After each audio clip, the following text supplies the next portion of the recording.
to all of you guys. We are live. We are getting started.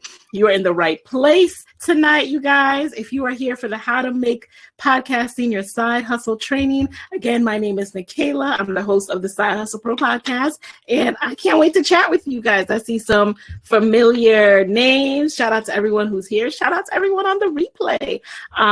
Tonight in the chat, we're going to have Joanna helping out and making sure that all of your questions are compiled. You know, while I'm talking, I can't see all the questions flying by, but don't worry, I'm going to get to every single one. So this will be interactive. And I'm going to get started because we have a lot to cover, but just know that if you have a question, go ahead and put it in the chat. And at the end, I'm going to get to every single one. I'm excited too, Mercy. I'm really excited to see everyone. So shout out to all of you guys for being here. I'm going to turn off my video just to make sure there are no technical difficulties. All right. But I'm still here. All right. We are live. Tonight is Thursday, April 22nd. All right. And shout out to everyone who is here. So let me go ahead. You can see my screen, right? So let me go ahead and turn off the video for a bit. And I'm still here. Like I said, going to jump on at the end and answer questions. So let's get into it. I'm excited, y'all. Excuse me. And yes, Joanna just put up that sticky message. So you guys know she is going to be responding to you in the chat and saving all your questions for me. Cool? Cool. All right. So first things first, you guys, let me go ahead and hop over to the presentation. Yes, a recording will be provided, but you guys, there's some stuff that we're going to do live that you do not want to miss. So make sure that you stick around till the end, okay? So first of all, my goal for tonight, let me tell you my goal. My goal is to teach you how to stand out as a podcaster. It is a very exciting time in podcasting, and I really want you guys to know that now is the time to get into this space, okay? I want to teach you how you can increase your downloads. I have some easy hacks for you guys. Plus, I want to teach you how to attract opportunities so that you can really turn your podcast into a true side hustle, all right? I'm going to show you how I did it. I'm going to show you how you can do it as well. And by the end of this, you're going to learn how to market your podcast, AKA grow brand awareness for your show, attract people to your show, get more listens, all of that, and grow your personal brand. So that is really what I want to make sure that you leave here knowing all about. You will leave here and have actionable steps that you can start doing right now to grow your show. And if you stay until the end, I do have some bonuses for y'all. So number one, you're going to learn how you can gain access to my Podcast Moguls course. Those of you who've been asking me about it, you know this is something I only open up a few select times throughout the year. And tonight I'll share a little bit more about that. Plus, I'll also give you a free code. If you just want to go ahead and get started on your own, you don't have to join Podcast Moguls. I'll give you a free Libsyn promo code so you can go ahead and get started, host your podcast for the first month and a half, absolutely free. That was a game changer for me when I was starting out, so I hope that it's helpful for you as well. So stick around till the end to get that code.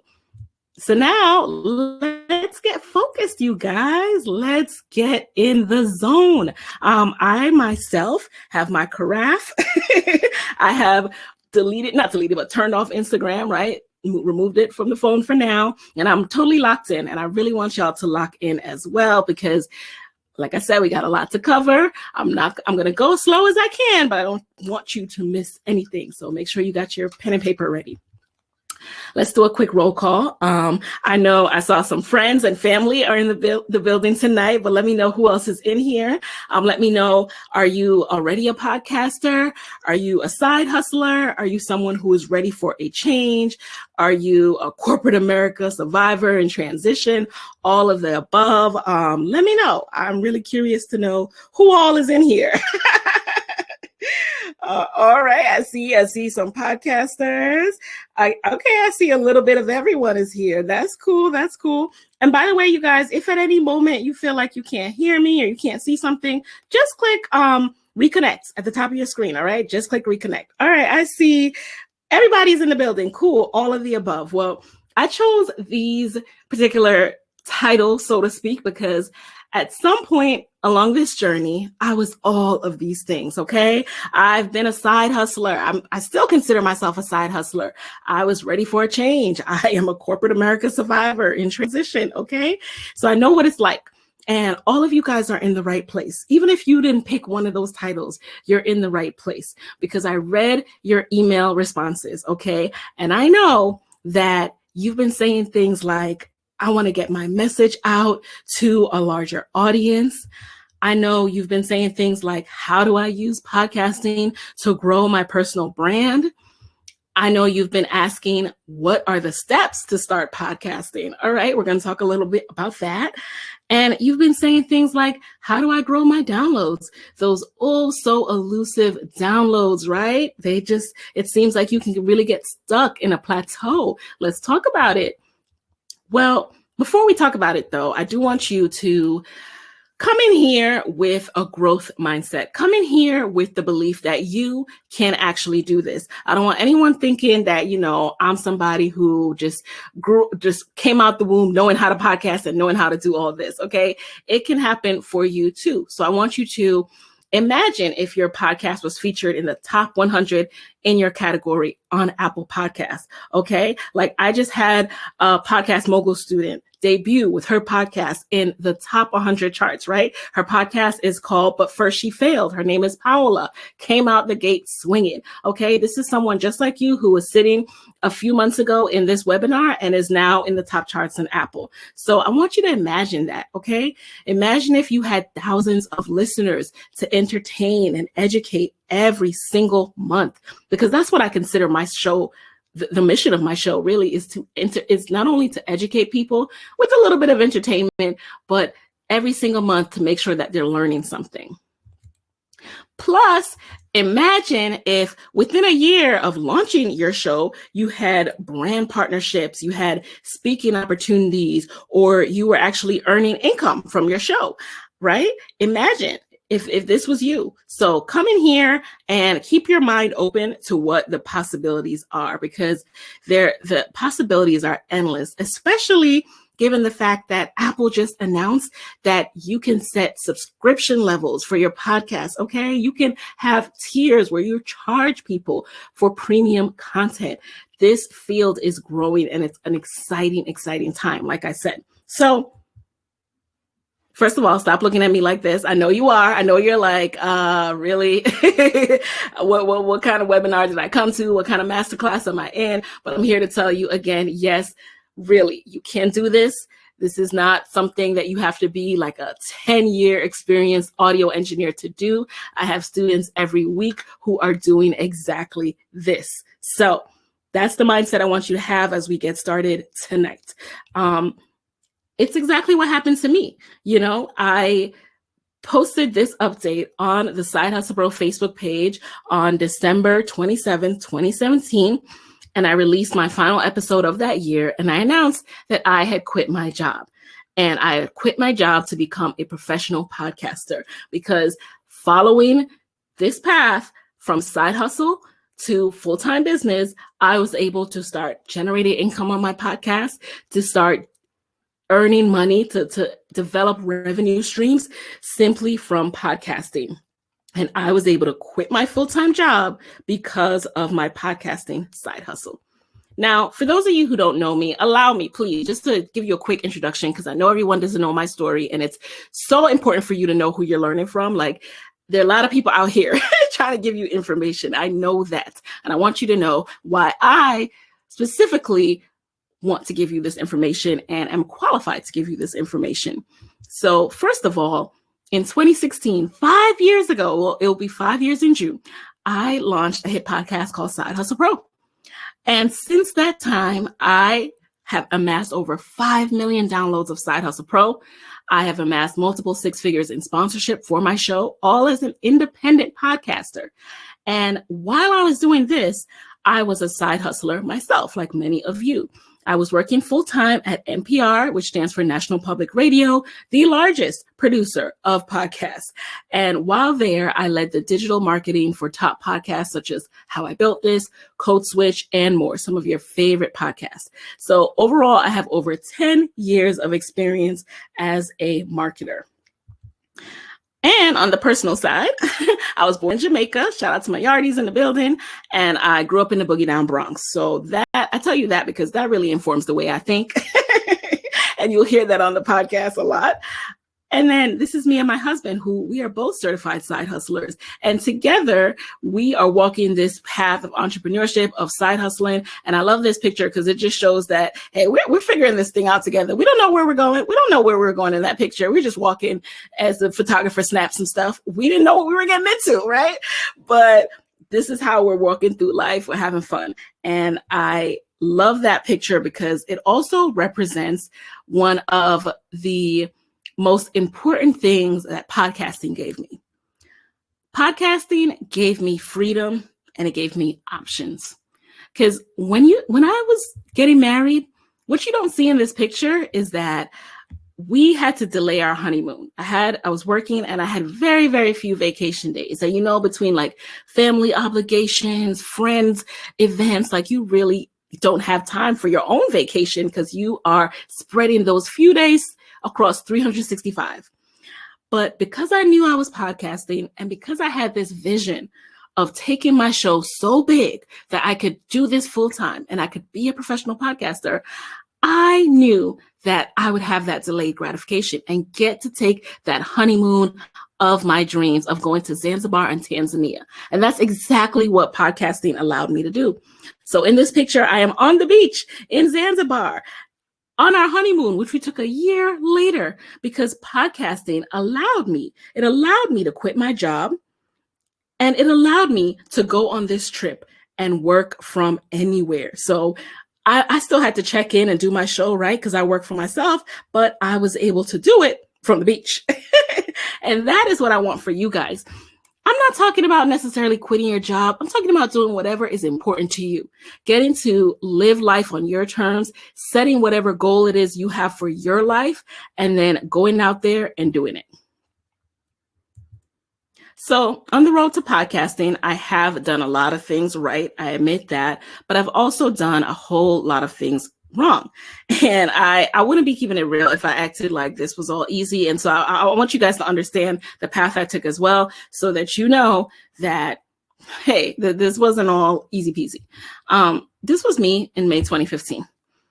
I look pretty happy, right? I am grinning from ear to ear, cheesing, as some of us call it. I got my Mary Janes on, and I'm sitting in front of the Ross School of Business at the University of Michigan, looking pretty accomplished, if I say so myself. But inside, what you can't see, and guys, this is why you cannot trust the highlight reels. What you can't see is that inside, I was freaking out at this very moment because I was graduating and I had been rejected from my Google internship, which I thought was going to turn into a full-time job once I graduated, and it did not. And so I was graduated with no job and moving back to DC to live with my then boyfriend with no income, none. Okay. Luckily that boyfriend, 2 years later turned into my husband, but I digress. I didn't know that at that time. I was feeling so vulnerable because I didn't have a place of my own. I didn't have money. I didn't have anything really. And I felt so disappointed in myself. Like, how could I let this happen? Like, I'm supposed to have gone out to grad school, graduated, and come back with all this success. And here I am with what felt like nothing. But I didn't spend too long, dwelling on that and pitying myself and like wallowing, because I knew I had to get to work. So I started doing what I thought would make me attractive to employers. I started blogging again. I had blogged before just casually, but I said, okay, I'm going to take this seriously.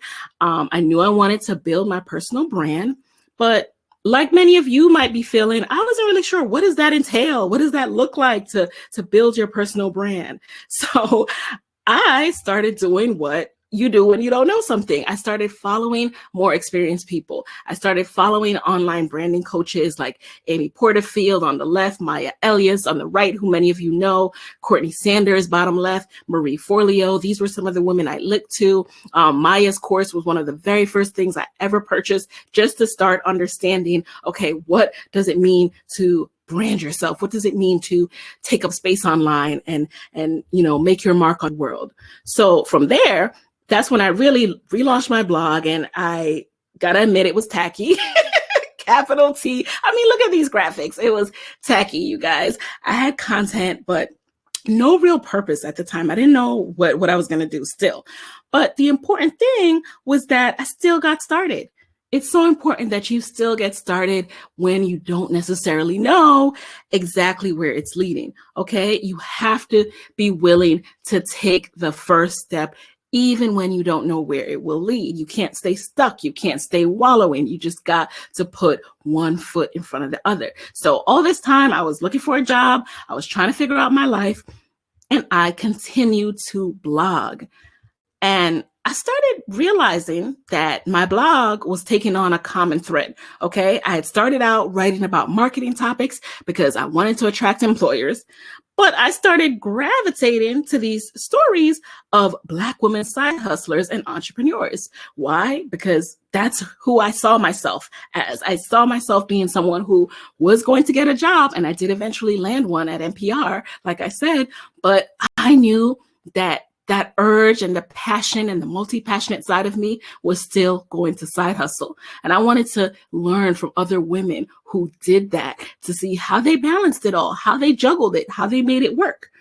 And so that is when the idea for my podcast, Side Hustle Pro, was born. A year before launching Side Hustle Pro, when I graduated in 2015, I didn't even know what a podcast was. Someone told me one day, they were laughing over something, and I was like, what are you talking about? And that is when they told me about this podcast they were listening to. And that I remember I went home that night and I listened to a podcast for the first time. So I didn't even know what a podcast was a year before launching it. Then a year later, in summer 2016, in the first 7 days after launching Side Hustle Pro, I landed in the top charts, you guys. This is Side Hustle Pro on the left, the top 10 in business. And this is, top 10 in marketing. And then on the right, top number 37 in business. Like, what? Craziness. Me, independent podcaster, podcasting from my bedroom, up there next to people who are like major, represented by major networks. You got Harvard Business School in there. You got Neil Patel, Amy Porterfield, these marketing geniuses, and Side Hustle Pro. So I was pretty proud of that. And then I went even harder on promotion that summer. So I'm going to talk about some of these things I did. So I got t-shirts made up, and every single conference I went to that summer, I was rocking my t-shirts. I was promoting hard because it clicked to me. And I hope it's clicking for you guys too, that I was onto something. And if I took this seriously, I could quit my job. So this is an epiphany that I had that informed everything I did here on out. It was no longer just a hobby.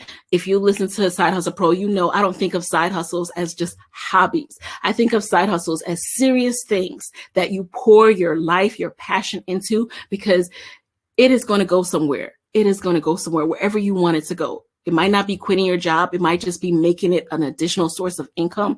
But if you take it seriously, it will go there. At the same token, in order to take it seriously, you have to invest in yourself, right? So for me, I started studying podcast monetization.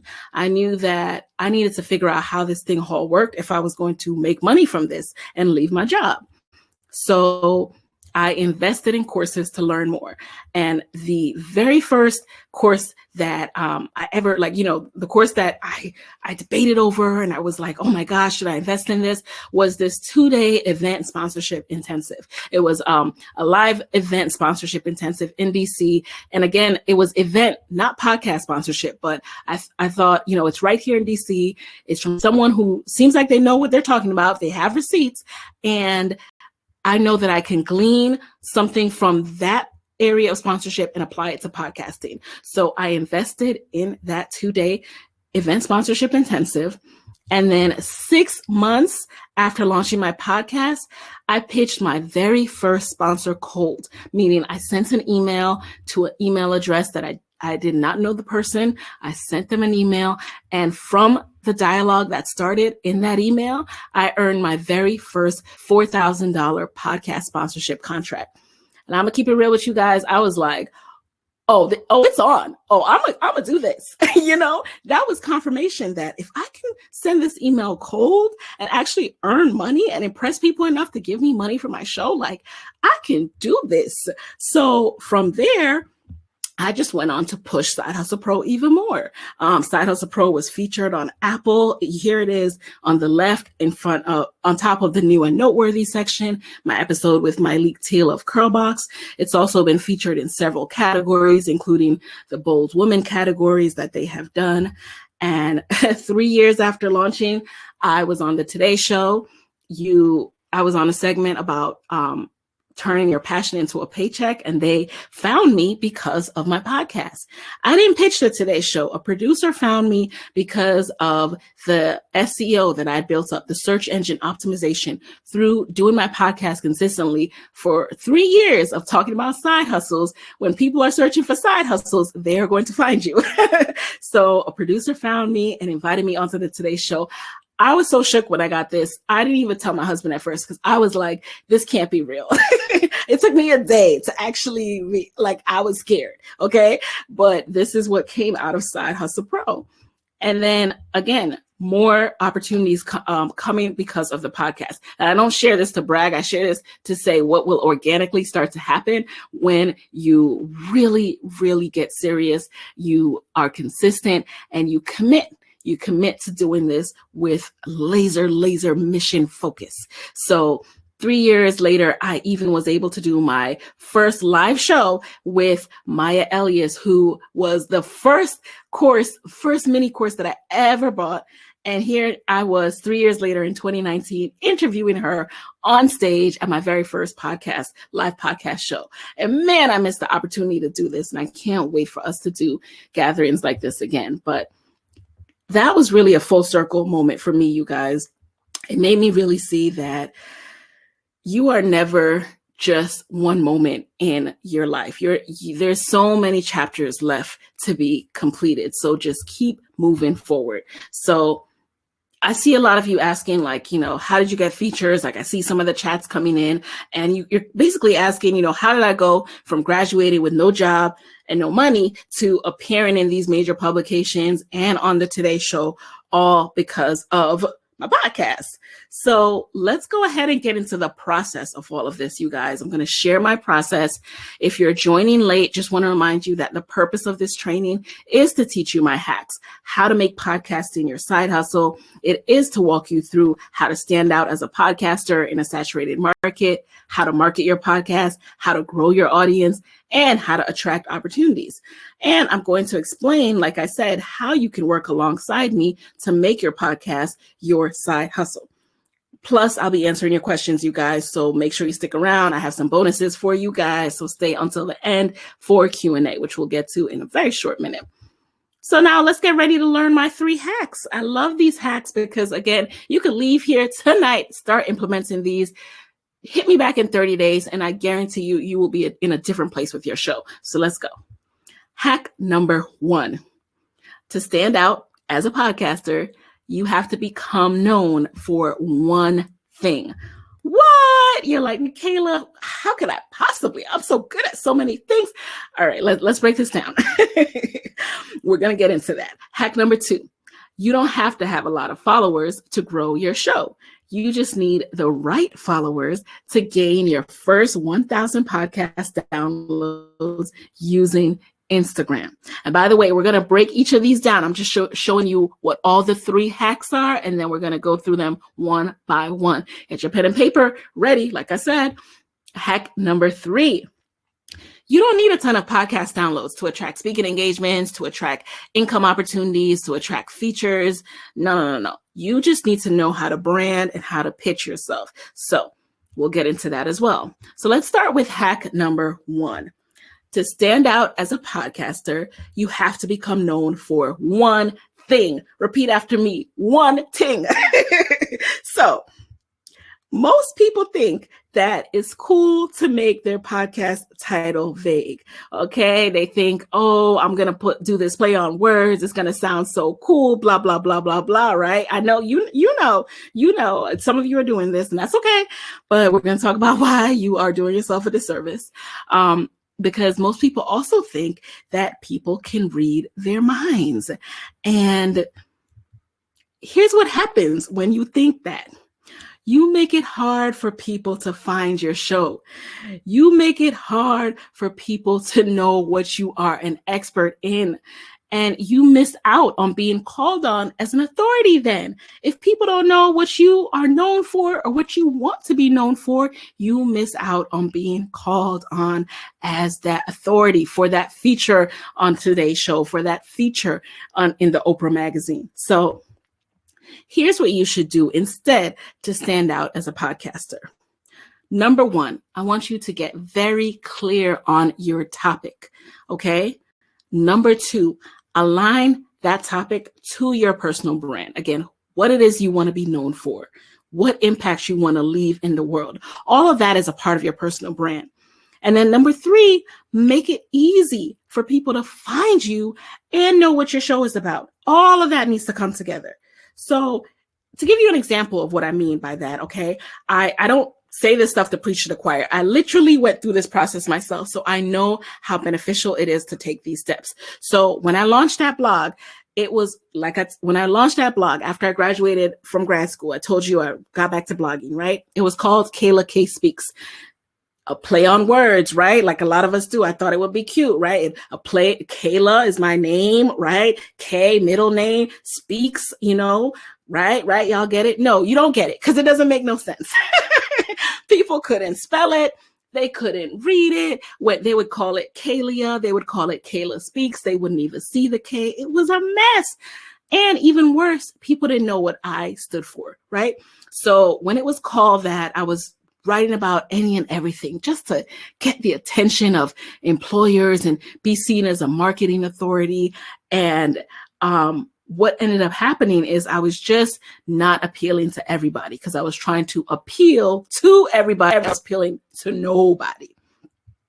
But once I turned my blog and my brand into Side Hustle Pro, and I made it very clear what my episodes were about. So when you see a Side Hustle Pro title, you are going to know what that story arc is, what that guest is going to share with you. Here I have an example of how Real Housewives of Atlanta star pivoted from nursing to tech investor.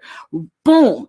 In some simple words, a couple of lines, you already know what that episode is about, and you get to decide whether or not this episode is for you, whether or not this show is for you. But you immediately know what kind of show my show is. And you immediately know what I want to be known for. And that's the exact kind of transformation I want for you. So this happens a lot inside of Podcast Moguls. My students are always going through transformations because many of us think that in order to brand ourselves, we need to name something our name. We think we need to name it after ourselves, but that's not the case because people don't know what that stands for. So one of my students, Erica M. McAfee, her podcast started out as the Erica M. McAfee podcast. Look at how much space the font of her name takes up and how little of a space the actual episode topic takes up. So people don't know that her podcast is about helping women of color to deal and recover and, get support through pregnancy and infancy loss, right? She has such an important topic. And at first, having the title Erica M. McAfee was not helping her perfect listener to be attracted to her podcast because they didn't know what it was about. But when she pivoted and rebranded to the Sisters in Loss podcast, all of a sudden it all connected. She is talking and speaking about sisters in loss. She still has her name in there. She still has her face in there, but she has made the Sisters in Loss the key thing that you see when you look at this. And then, if you look beneath that, you kind of see the African print, the fabric, right? There's subtle things you can do as well to indicate who your show is for or about. So how do you clarify your topic and become known for one thing? Well, first of all, you got to research. You have to research your prospective topic. You have to see who's already talking about this thing, and you have to identify what's missing. What are people not talking about when it comes to this topic? Don't be scared by this part, because there's always something, some unique spin or angle that is not being explored. For example, if you search side hustles on Apple Podcasts, on Spotify, there are a plethora of podcasts about side hustles, but I kept searching for someone to explore it from the lens I wanted to see, which were people who were working full-time jobs while growing businesses that they wanted to grow into full-time businesses, that they wanted to grow into legitimate, serious businesses, not just hobbies on the side. And I could not find it. And that's when I realized I needed to do it myself. I needed to explore this topic myself. So similarly, identify what's missing, see what people are not talking about that needs to be talked about, and really drill down on that. So you're going to tell a story that no one else can tell. No matter what your topic, infuse your story and your perspective into your episodes. The thing that no one else can tell is your story. The thing that people are going to be attracted to about your podcast is your story. This is the number one way to build your personal brand. You have to infuse your story. You cannot be afraid to tell people about yourself. And start with your secret sauce. And guess what? Your secret sauce is sometimes disguised as your failure or your shortcomings. Gasp! Why do you think I tell you guys about my journey to get into Side Hustle Pro? Like, that is a part of my secret sauce, right? You need to understand who I am. You need to know that I didn't just wake up one day and start a podcast with 5 million downloads. Similarly, your audience needs to know your secret sauce. That's how they're going to relate to you. That's how they're going to connect with you. And don't forget, please don't forget that you have to make it easy for people to find you, okay? So you do this with your name, your podcast description, and your episode titles. All of this is very, very clutch, okay? So when you search for Black Woman Side Hustle Podcast, you'll see Nicaila Matthews Okome all over that, right? When you search for Pregnancy Loss Podcast, Erica of Sisters in Loss is the first one to pop up. So this is what you want as well for whatever niche that you are going to go into. You want to make sure that you start popping up. And it doesn't happen overnight. It will take time as well to really play the SEO, the search engine optimization game, but it will happen over time. And it will happen when you choose a distinct and clear podcast name, you make a clear podcast descriptions that use those keywords, and you make your episode titles descriptive and clear. So ask yourself, what do you want to be known for? Does your podcast topic align with that? No? Then change it.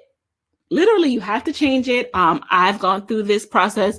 Many Podcast Mogul students have gone through this process. It is not as painful as it sounds. It is so necessary, and it is so worth the results. And, it is so worth the results that you get. So let's quickly recap hack number 1. That's only number 1, you guys. How do you become known for one thing? Research your prospective topic, identify what is missing, tell a story that no one else can tell, and start with your secret sauce. Make it easy for people to find you. All right. So now let us get into hack number 2, which is one of my favorite hacks, you guys. This is how I have grown my show, essentially grown my Instagram, everything. So, hack number 2 is you do not have to have a lot of followers to grow your show. You just need the right followers to gain your first 1,000 podcast downloads using Instagram.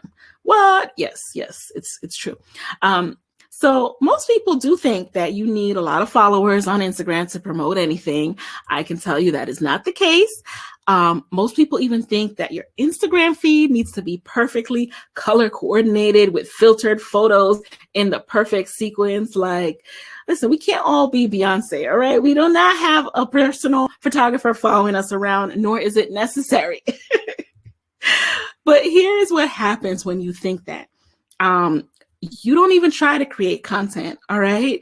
Give me a 1 in the chat if you get anxiety and analysis paralysis over posting content on social media, all right? And here's what happens when you think that too. You miss out on opportunities to share with your audience, and then your audience is going to remain stagnant. And I don't want that for you guys. So here's what you should do instead to grow your downloads.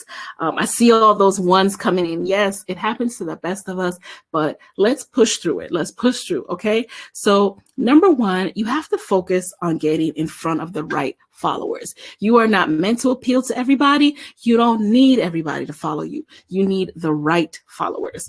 And what do I mean by the right followers? So I mean the people who will be interested in your podcast. Those are the people that will click the link in your bio and grow your podcast downloads.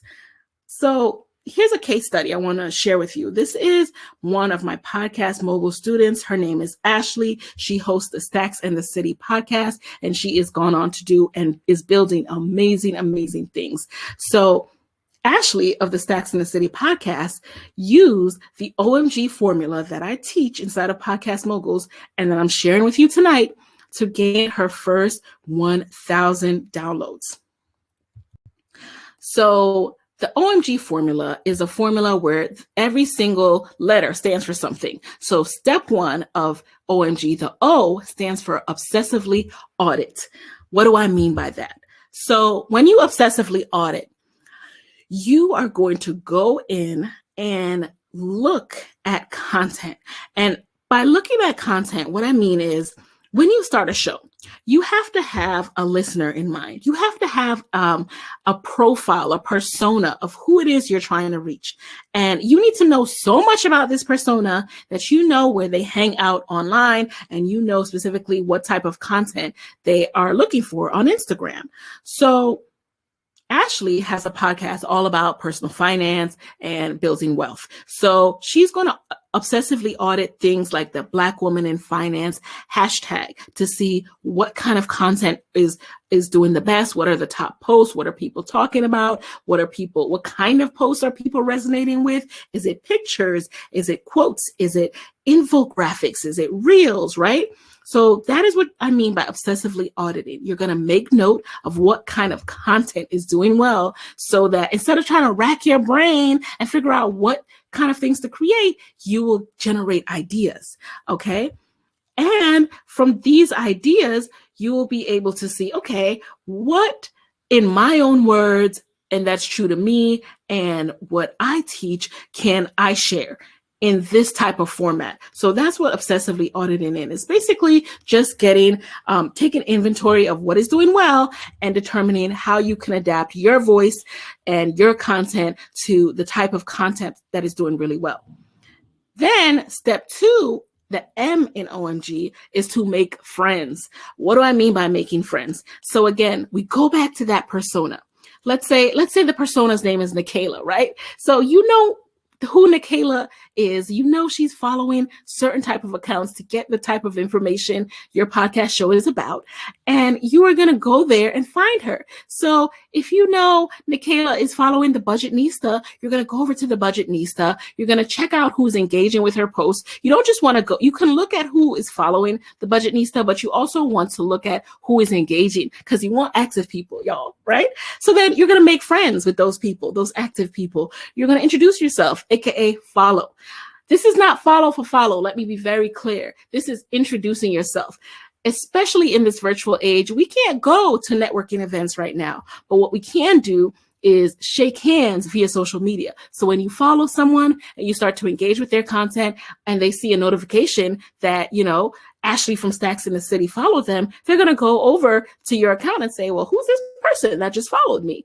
And then because you have zeroed in on that persona and you know the exact type of person who would resonate with your content, when they land on your page, they're going to be like, oh my God, why did I never know about this page? Follow, I love this content. So that is the goal when you make friends. But first you got to know that persona so you are targeting the right people. And then G, go over that data, meaning every week when you are on Instagram, you have an insight section. When you make your account a business account, you're able to see things like where your audience is located, the type of content that resonates with them, their activity, you know, which posts they engage with the most, which posts had the most impressions, and all of that good stuff. And so you use that to inform your next week's content. You say, all right, these kind of posts did really well. Maybe I'll keep doing these kind of posts. I recently interviewed someone, Michaela Pabon of Dressed in Joy, who realized that Reels were doing super awesome for her, right? So she kept making Reels on Instagram, and she went from something like 13,000 followers to over 100,000 in just a few months, just by doing that obsessive auditing and just by looking at those insights and seeing what was doing the best. So that is the beauty of OMG. So here's what happened to Ashley specifically as a result of implementing OMG. Ashley went from having 758 followers when she joined Podcast Moguls to 1,216 Instagram followers in less than 8 weeks in Podcast Moguls. And she's gone on to surpass that. All right.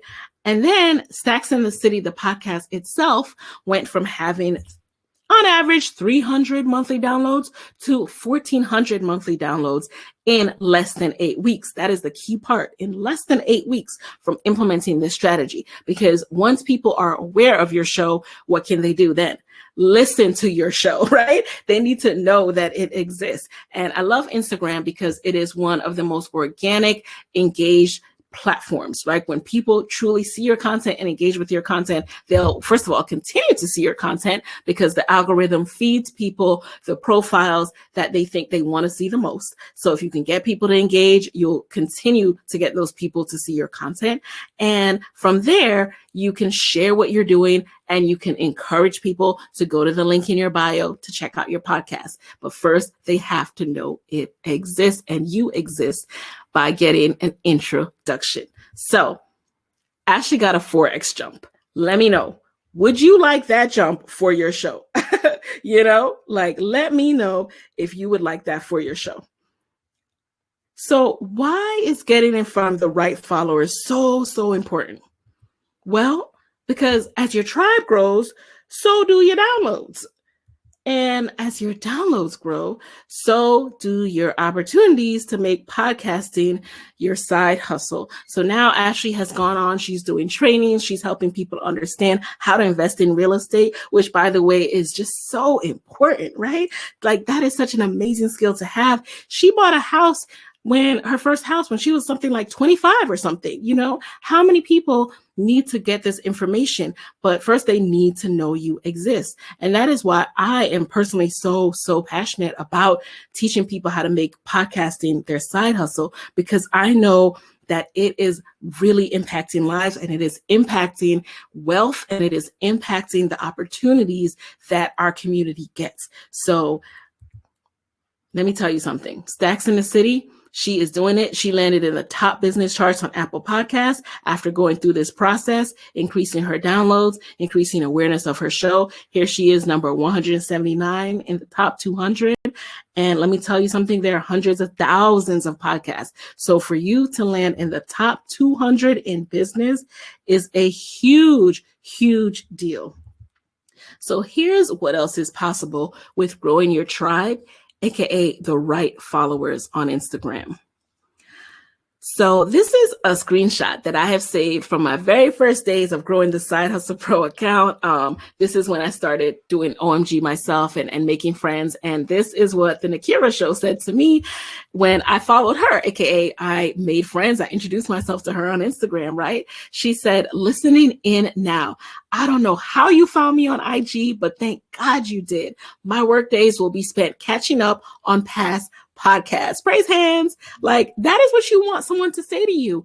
There are people out there who need your message, who need your teachings, and they are waiting for you. They need you to find them so that they can know about your content.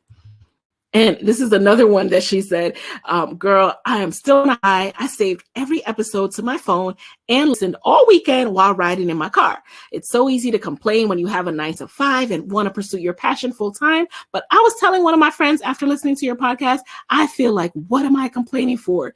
Your podcast was like a voice saying, keep going. Oh, and I made my friend subscribe as well. LOL. Thank you again. So this is also what you want. You want unofficial ambassadors. Like, not only are you marketing and promoting your show by doing OMG, but then you start to gain ambassadors who share your show, who make your show go up the charts because of word of mouth. This is the power of OMG. So here's just a few of the messages that have happened for me personally in my DMs when I introduce myself to people.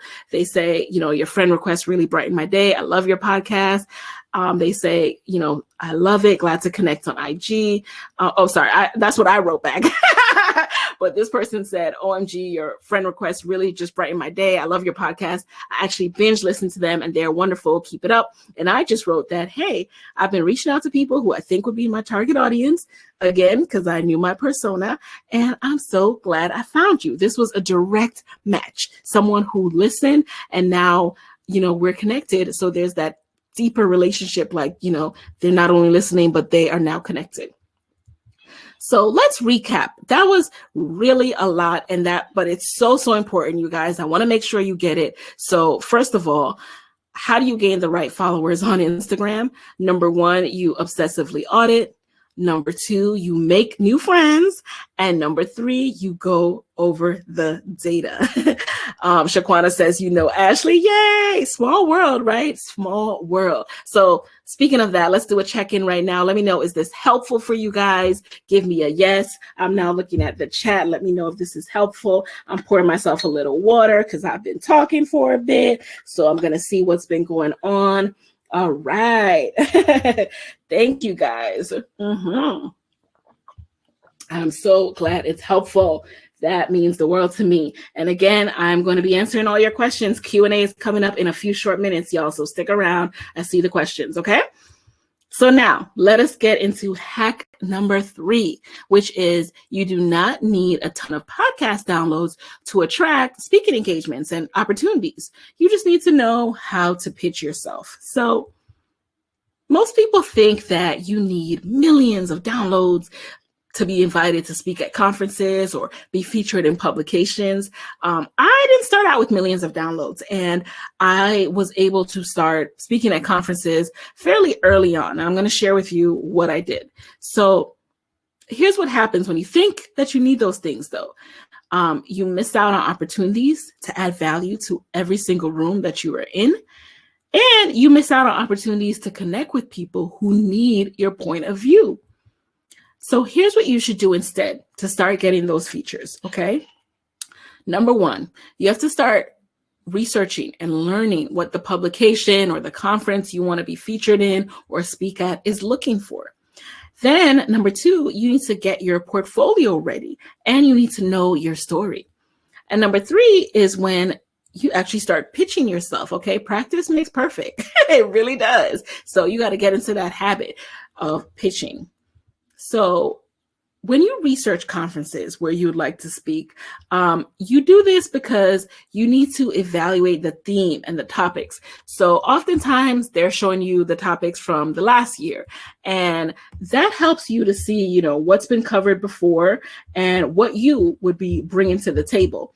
All right. So look at what they've talked about before the conference and then determine what it is that you can bring to the conference that they would want to cover at this particular conference based on the theme and the topics. You can also do this with publications. Look at the themes and the topics that they're consistently covering. Determine what it is that you can teach. And then you're going to develop a list of 3 potential topics. Here's why I say 3. Sometimes your first gets rejected. People like options. The conference organizers like options. Sometimes they have someone else in mind for what you pitch first. So develop a list of 3 potential topics. Then outline the key takeaways you would provide the audience. And make sure to develop your portfolio. And again, know your story, aka clearly illustrate why you are the right person to speak to this topic. Understand that, know that, like the back of your hand. Okay, so here are the portfolio ingredients that I mentioned. So I talked about developing your portfolio. So what I mean by that is you should have up a quick website. The The website that you see now for sidehustlepro.co, that came out in 2019. The website I had up for several years looks like the one at KaylaKSpeaks.com. So if you want to see what my initial website was that I was pitching conference organizers with, please go over there because it was basic, it was simple, and it worked. Then make sure you have compiled a bio, okay? Breaking down who you are, what your experience is, what you do. And then get some headshots made. If there's one place I want you to invest, it is in some headshots, all right? You don't need a bunch of different outfits, but at least get a great headshot in one outfit, because I can't tell you how many times people pitch themselves for my show, and then I'm like struggling to find a good shot of them. So now that you got your ingredients in place, now you can start contacting organizers or start contacting editors and pitching, okay? And here are the ingredients for a pitch, okay? You want to keep it short and organized. So you're going to do a 3-sentence intro. Hello, your name, your title, description of what you do, right? And then you're going to get into a 4-sentence overview of the session that you would like to bring to the conference. Then you're going to get into 5 bullet points with key takeaways for the audience. This is key because you want to emphasize what the attendees would get out of this. This is what's in it for you, you know, and that's what the conference organizers care about. And then you're going to end it off with your 6 to 7 sentence bio, again, summing up who you are, what you do, what your background is, and why you are the right person for this. So if you keep this menu, this little pitch ingredient menu in mind, it will steer you right every single time. So now let's do a recap. How to pitch yourself for opportunities. You're going to research. You're going to evaluate the theme, the topics for that year. You're going to determine what you bring to the table. Plus, I want you to develop a list of 3 potential topics. So for example, I can speak about side hustling, I can speak about podcasting, and I can speak about marketing. So tap into all of your experience, your holistic experience, and know that you can develop 3 potential topics. Then outline the key takeaways you would provide the audience. Develop your bio, clearly illustrating why you are the right person to speak to this topic. Contact the organizers and pitch. Boom. So that was a whole lot, right? That was a whole lot. But let me do a quick rewind just one more time before we get into the Q&A, because I want to make sure you got your screenshots and you got all of the lessons for tonight. So first of all, hack number 1 was to stand out as a podcaster. You have to become known for one thing.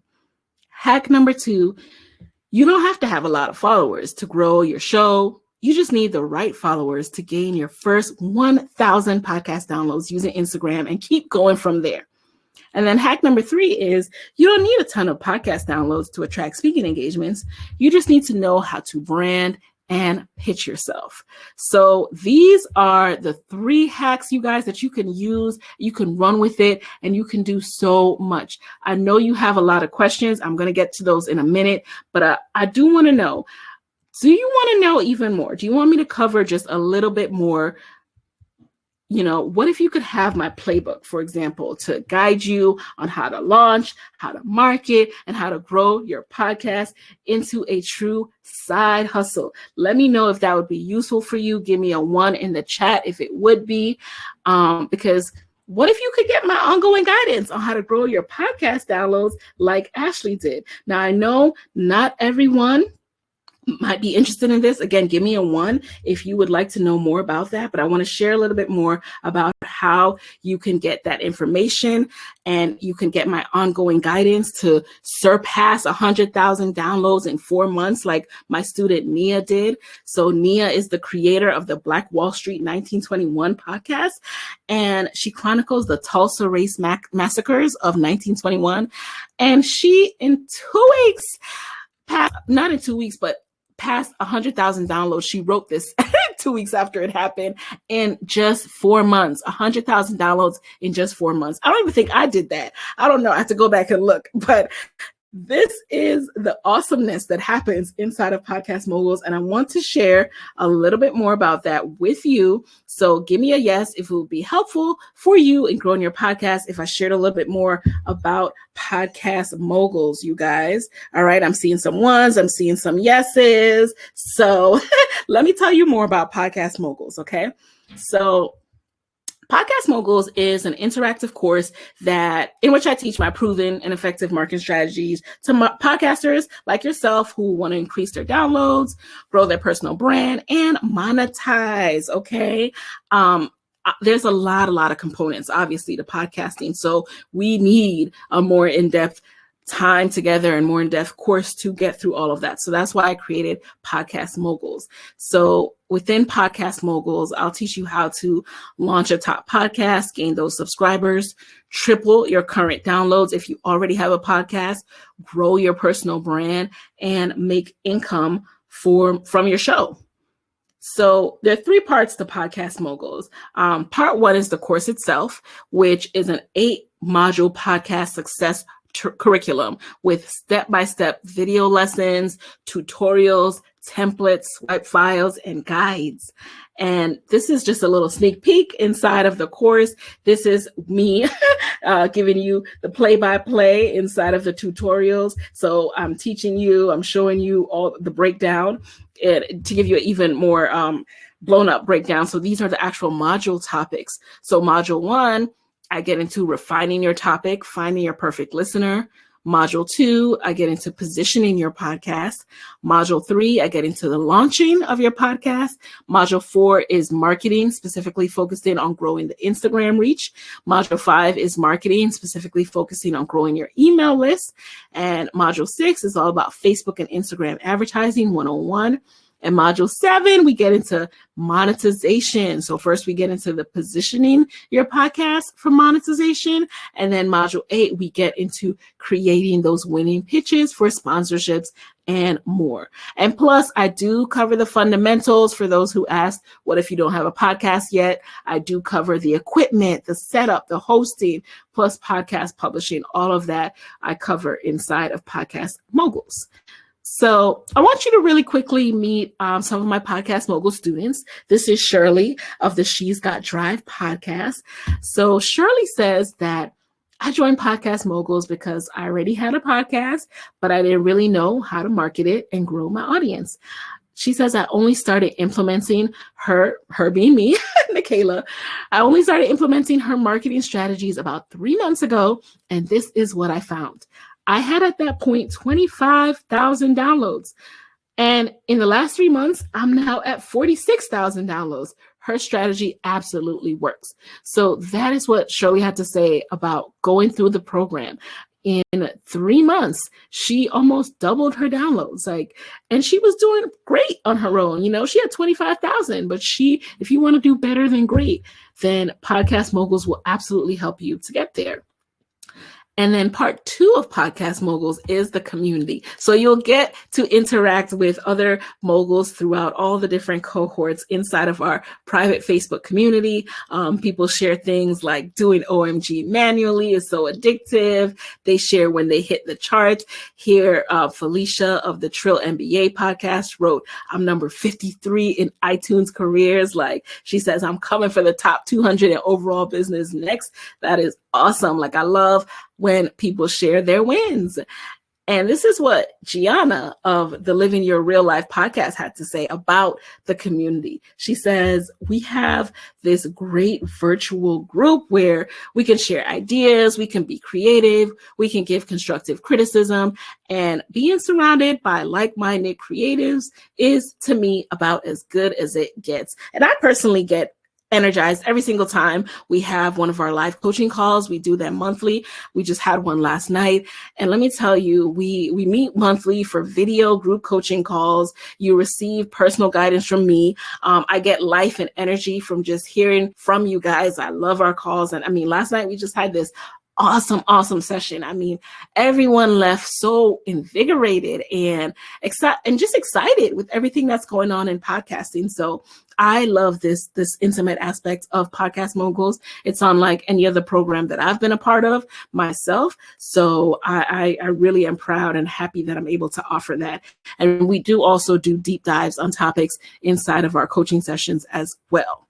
So this is us actually speaking of deep dive. In this session, my editor, Chris, came in to give some editing tips for people who wanted even more information on editing. And I actually have this session saved. So when you come inside of Podcast Moguls, you're able to rewatch this session and get all of Chris's amazing tips. So just to break it down for you guys, inside of Podcast Moguls, you are getting monthly live coaching sessions from me, which in and of itself, you technically get 4 sessions included with your Podcast Moguls registration. But let me tell you a fun fact and secret. Like when you join, you are absolutely allowed to continue to join in future cohorts live coaching calls. All right. But at the baseline, a one-on-one session with me is $1,000, and you're getting 4 included for one price. That is not $4,000. Okay. But this is the value of a live coaching session that you're getting. Plus you're getting lifetime community access to the Facebook group. So as long as the program exists, you have access to that. Right. So I know people who charge $2,364, like $197 a month for people to be in their Facebook group, which means every single year, if you want to be a part of that group, you have to be paying that every month. This is a one-time fee for Podcast Moguls. You join, you're always a part of our private community. Plus, I also give you all of my sponsorship pitch letters and my media kits. Y'all know that just to learn about sponsorship, I spent $1,197, and I'm not charging you extra for all the knowledge that I've gained beyond that, right? Because I had to learn a lot of podcast sponsorship stuff on my own, and I'm including that inside of Podcast Moguls, and that is all included within the price. Plus, you'll get my pitch templates to get the awesome guests that I've had on my show, everything from celebrities to, top business executives. I'll give you the exact templates that I use to email them cold.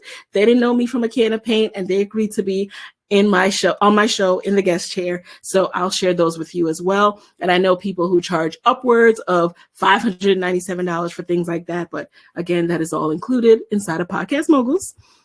Plus, when you invest, you will get Master the Gram. So that is my Instagram dedicated course about building an engaged audience.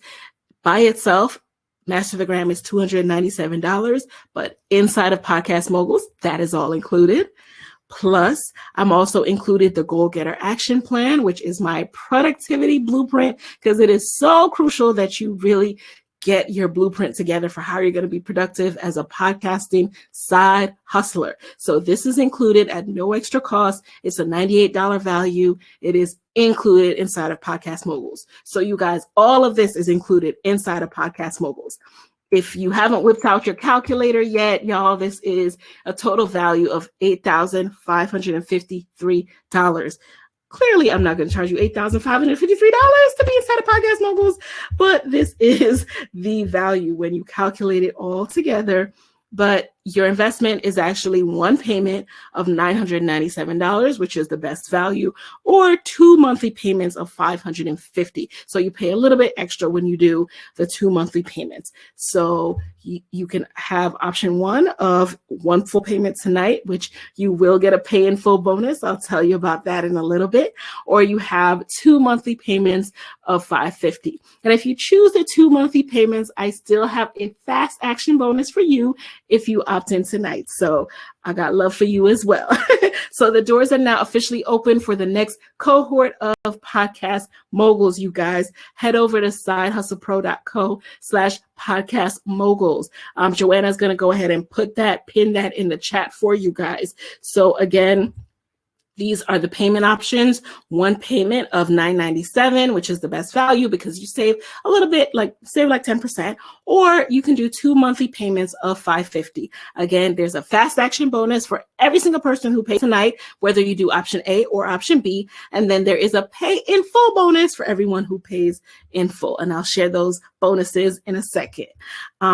Now, I know, you guys, I want you to know one thing about me. Nicaila Okome is never, ever, ever going to tell you how to spend your money, okay?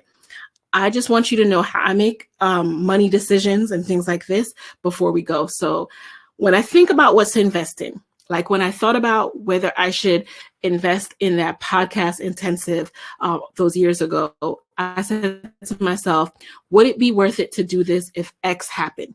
So for you, I want you to ask yourself, would it be worth it to you to invest in Podcast Moguls if Podcast Moguls helps you to elevate your brand and land brand partnerships? Would getting approached with media opportunities be worth it to you? If the answer is yes to that, then I encourage you to join over at sidehustlepro.co/podcast moguls, because this is what happened to me as a result of elevating my personal brand with podcasting. The Today Show reached out to me because they found me because of my podcast. Okay. That is the only way they found me. I did not pitch them. I did not reach out to a producer. I did not hire a PR person.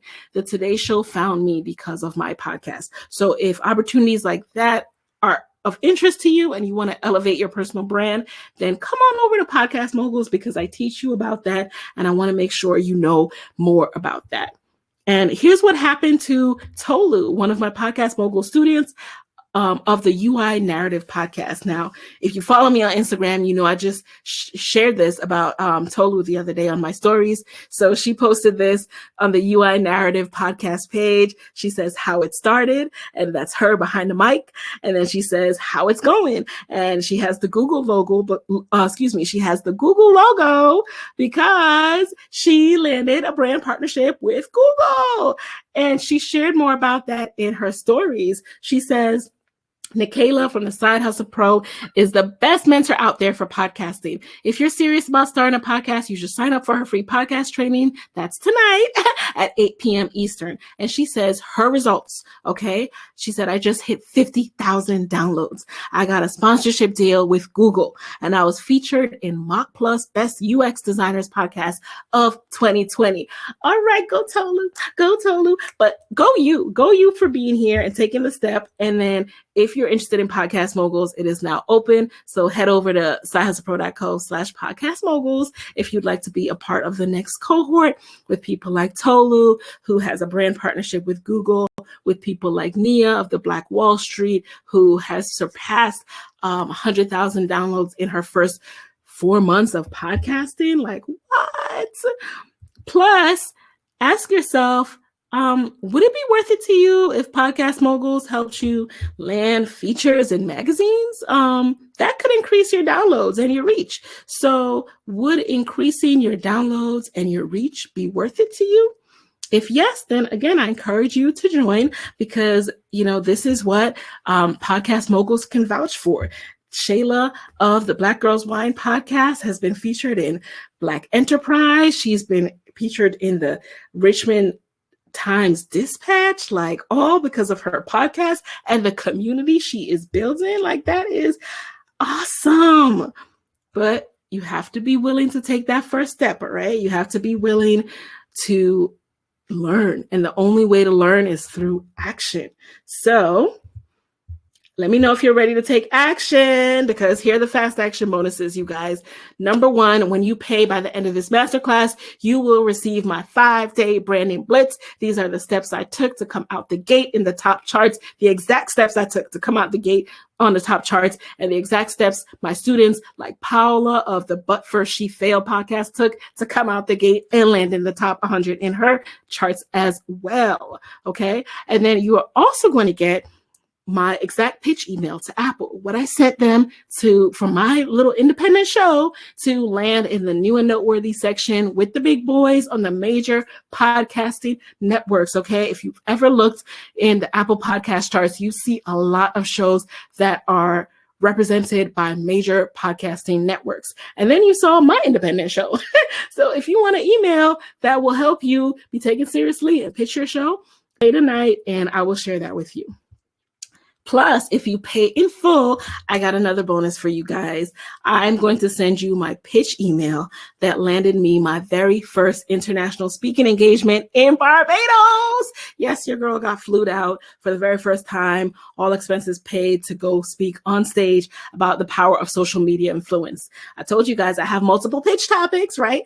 And I cold pitched this organizer and received that my first international speaking engagement. It was awesome. I actually went back the next year. Like, it was such an incredible experience. The audience loved it so much, and I was asked to speak the next year. So this is what's possible with podcasting, and I want to share that with those of you who pay in full. That is an extra added bonus just for you guys. So just a reminder that the next cohort of Podcast Moguls is now open. The deadline to join is going to be next Friday, but you will not get the bonuses, okay? The bonuses are only for tonight and for pay in full. So make sure, if you're interested in those bonuses, that you go ahead and join tonight. But enrollment will be open until Friday, April 30th at noon Eastern, EDT, all right? So once again, this price does go away Friday, April 30th at noon.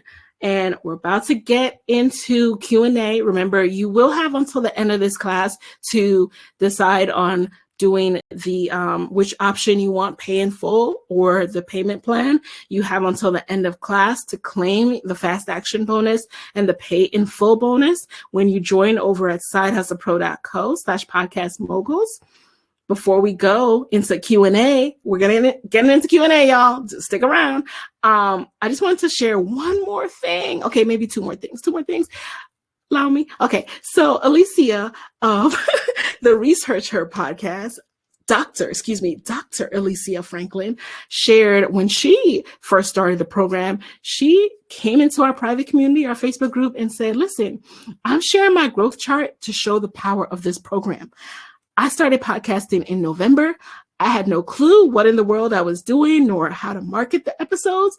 I just thought that people were going to show up. How many of y'all think that?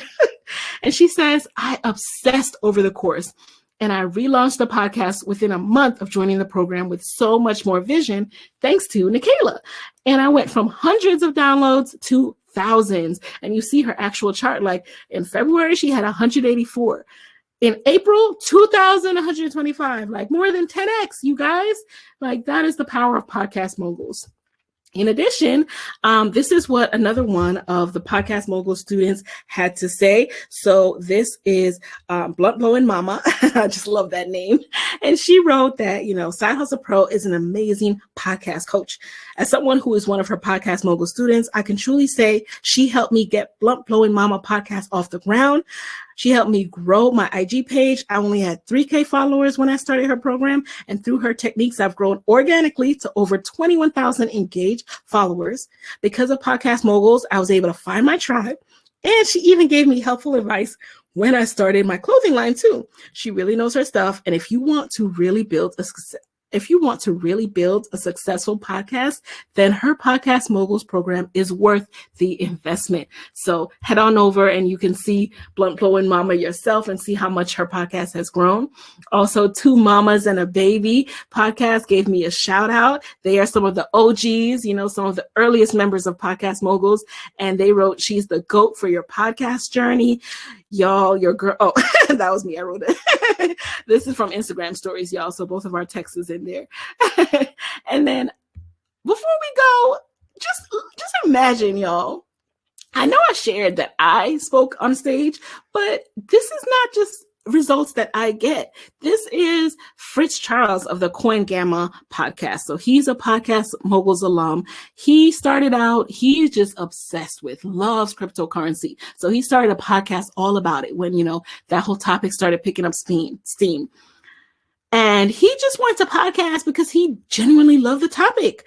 But because of employing the techniques inside of Podcast Moguls, this man started getting invitations to speak internationally and to speak on stages. Like, how awesome is that? And so now he is elevating, generating new streams of income. If you go over to the Coin Gamma Instagram page, he has this awesome trailer for his Coin Gamma Syndicate, which is like a subscription membership that he is launching all because of the power of Podcast Moguls. All right. And by the way, do check out this trailer because I just think it's bomb. And I just love seeing the growth of Podcast Moguls, y'all. So imagine if you yourself got started today. Please stop imagining. Let's do this. I'm tired of talking. I'm ready to work with you. So once again, just a reminder of what you are getting. You are getting monthly live coaching sessions from me.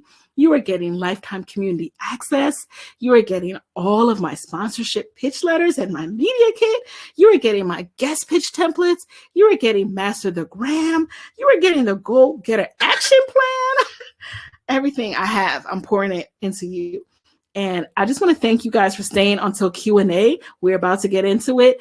The code for Libsyn to get started right now and get the rest of this month, all of next month, free to host your podcast. The code is Hustle Pro. Okay. Use that when you sign up for Libsyn. I've been using Libsyn since I joined my podcast.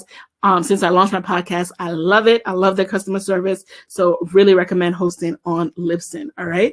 So just a reminder, right now, the next cohort of Podcast Moguls is open. Here are your options for joining. This price goes away on April 30th.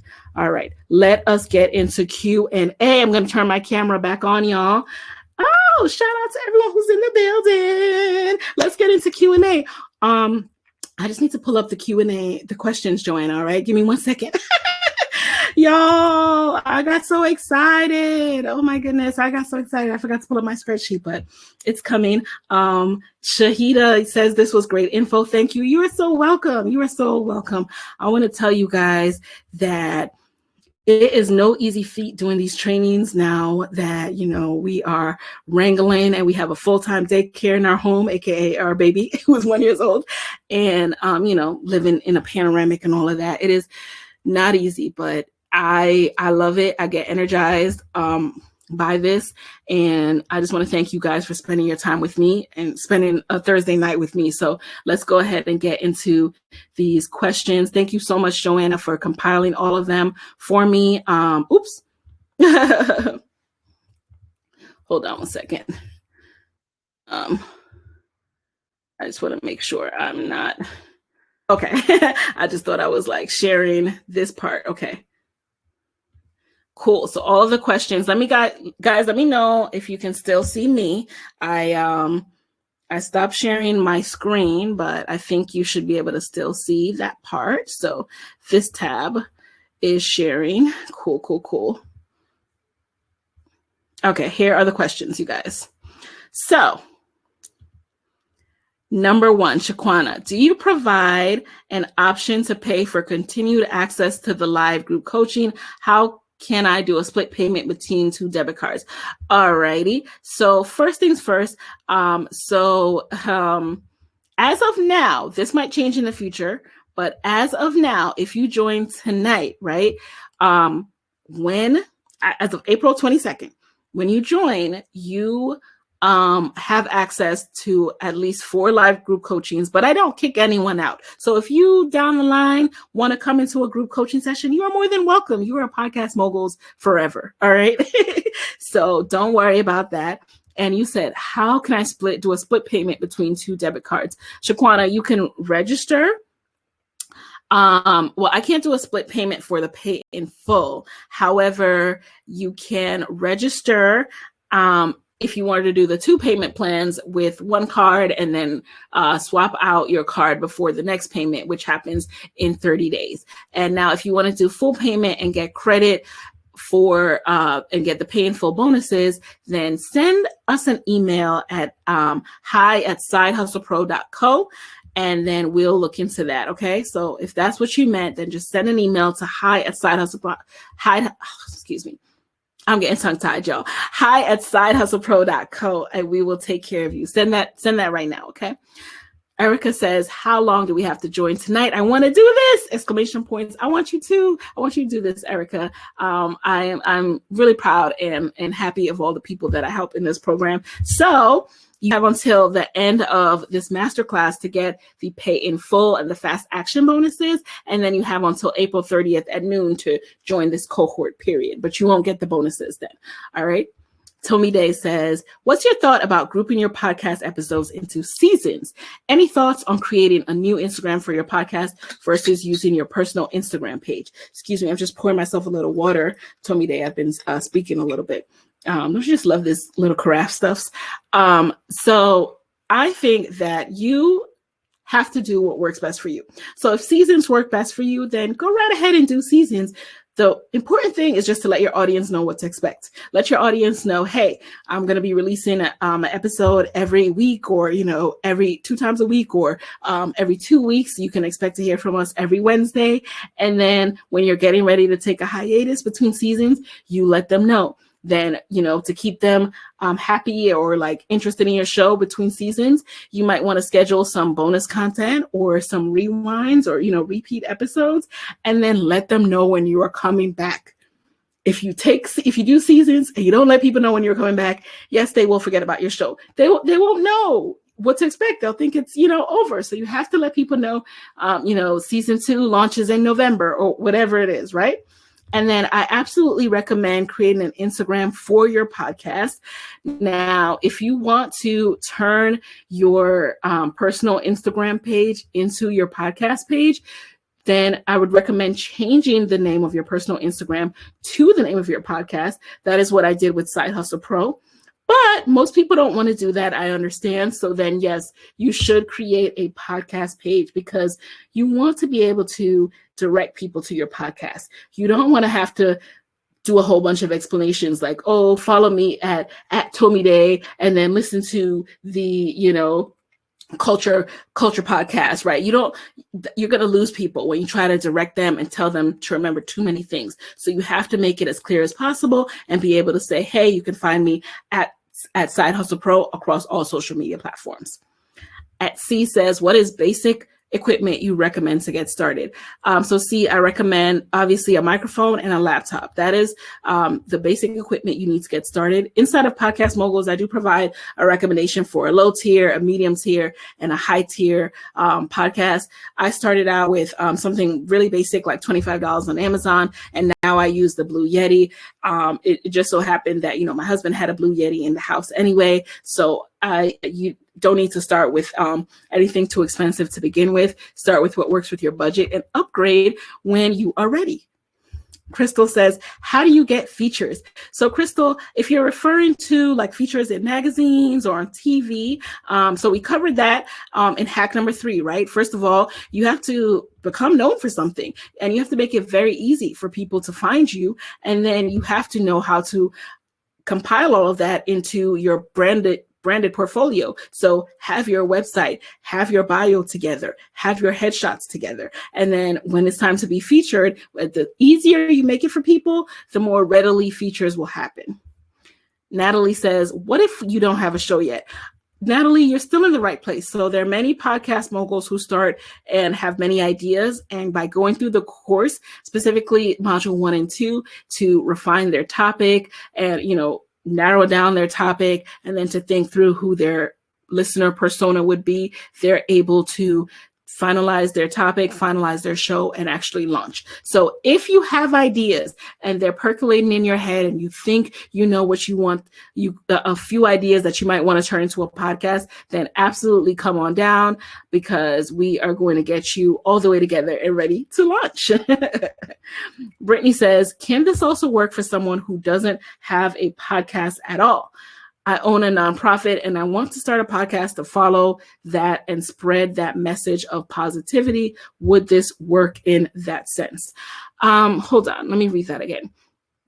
I own a nonprofit and I want to start a podcast to follow that and spread the message of positivity. So when you say follow that, Brittany, give me a little more information on what you mean. But if you mean your nonprofit, whatever it is that your nonprofit stands for and the work that you are doing, you want to share more about that work and resources and things of that nature, then yes, you absolutely can do that. And that would work, but make sure you're not starting something just to promote your business. So with podcasting, you need to be more selfless than selfish, meaning, yes, I know that we all want to build a personal brand and, we all want to impact the world while also growing ourselves, but The reason your show will grow is when you serve. The reason your show will grow is when you create content for other people, because then they're going to tune in. If it's just self-serving to promote your business, even if it's a nonprofit, people aren't going to listen. Like, what does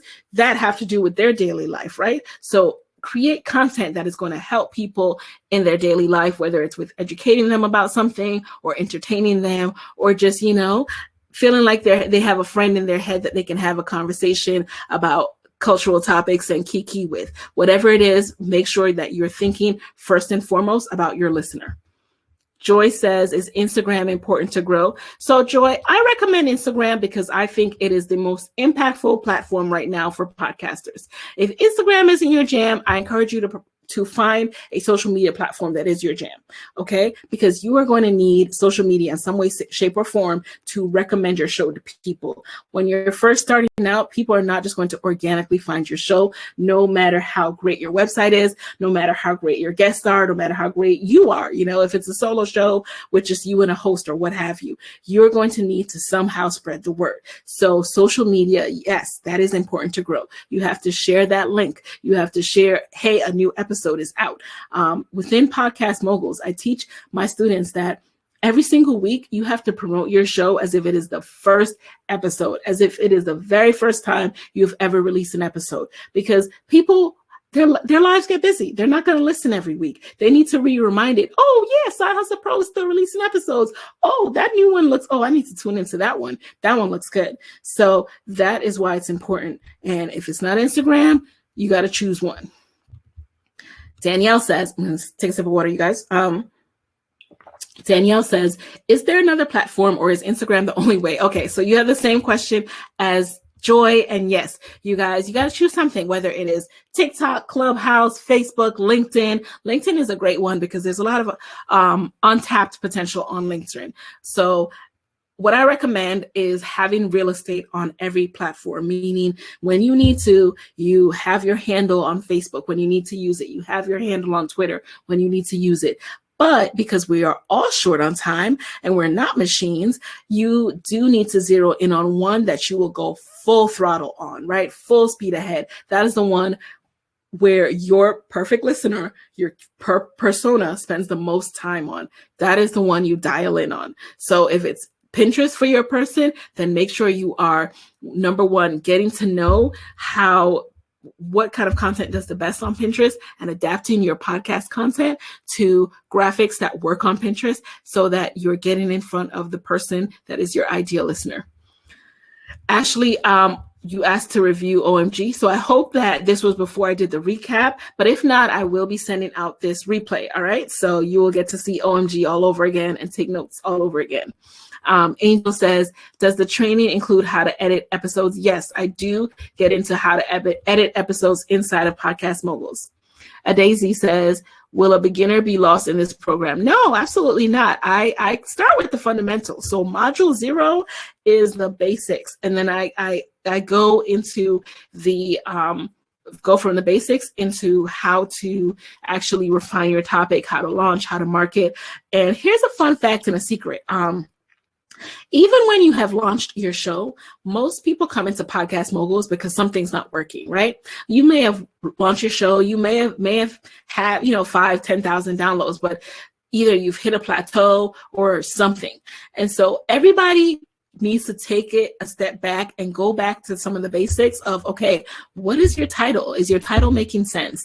Is your artwork making sense? How are you titling your episodes? Is this making it clear what your show is about and who you're speaking to? So every single person who comes into Podcast Moguls actually needs to take some steps back to the basics to make sure that they're doing everything they can on a basic level to make people understand what their show is about and who their show is for. Because if you're not doing that, that's a missed opportunity. And that is why there is often a rebrand process, even for those who have started their show already. So you're not going to be lost. In fact, you have the advantage of not having to rebrand. Inger says, how much time would you say the entire course would take before seeing positive results? So Inger, you will start to see positive results in terms of, for example, if you've launched your show, if you start implementing the things that I am teaching you, you can start to see positive results as soon as that week, right? But you have to be consistent and really set aside time each and every day if you want to be aggressive, or each and every week to implement what you're learning to see positive results. And then I would ask you, what are the exact results you're looking for? So if you've started already, your results are most often tied to downloads, right? If you've already started and you like your downloads, then your results might be tied to monetization. And so in terms of monetization, there is some work you need to do first. So you're going to need to position yourself for monetization, which is module 7, which means that you're going to have to really do the work of understanding who your audience is and why this would be beneficial to a potential sponsor, and then do that work to go and research sponsors that would work for your show, or do that work to decide, do I want to do sponsorships, or do I want to do the new subscription model that Apple's coming out with? Do I want to sell merchandise? So that part is going to take some time. The monetization is not going to happen in a fixed amount of time. And I do not promise anyone a fixed amount of time, because that part is going to come down to the type of work you put in and how aggressive you go and how consistent you are. Bronwyn says, when are the classes held? What time of day? So Bronwyn, our live coaching calls are every Wednesday at 8 p.m. Eastern. However, all the replays are put up on Teachable. So if you have a question, for example, for the coaching call and you can't make it, you can submit it and it will be answered live. And then within our Facebook group, you can also add questions to the question thread, and those are answered throughout the week as questions come in.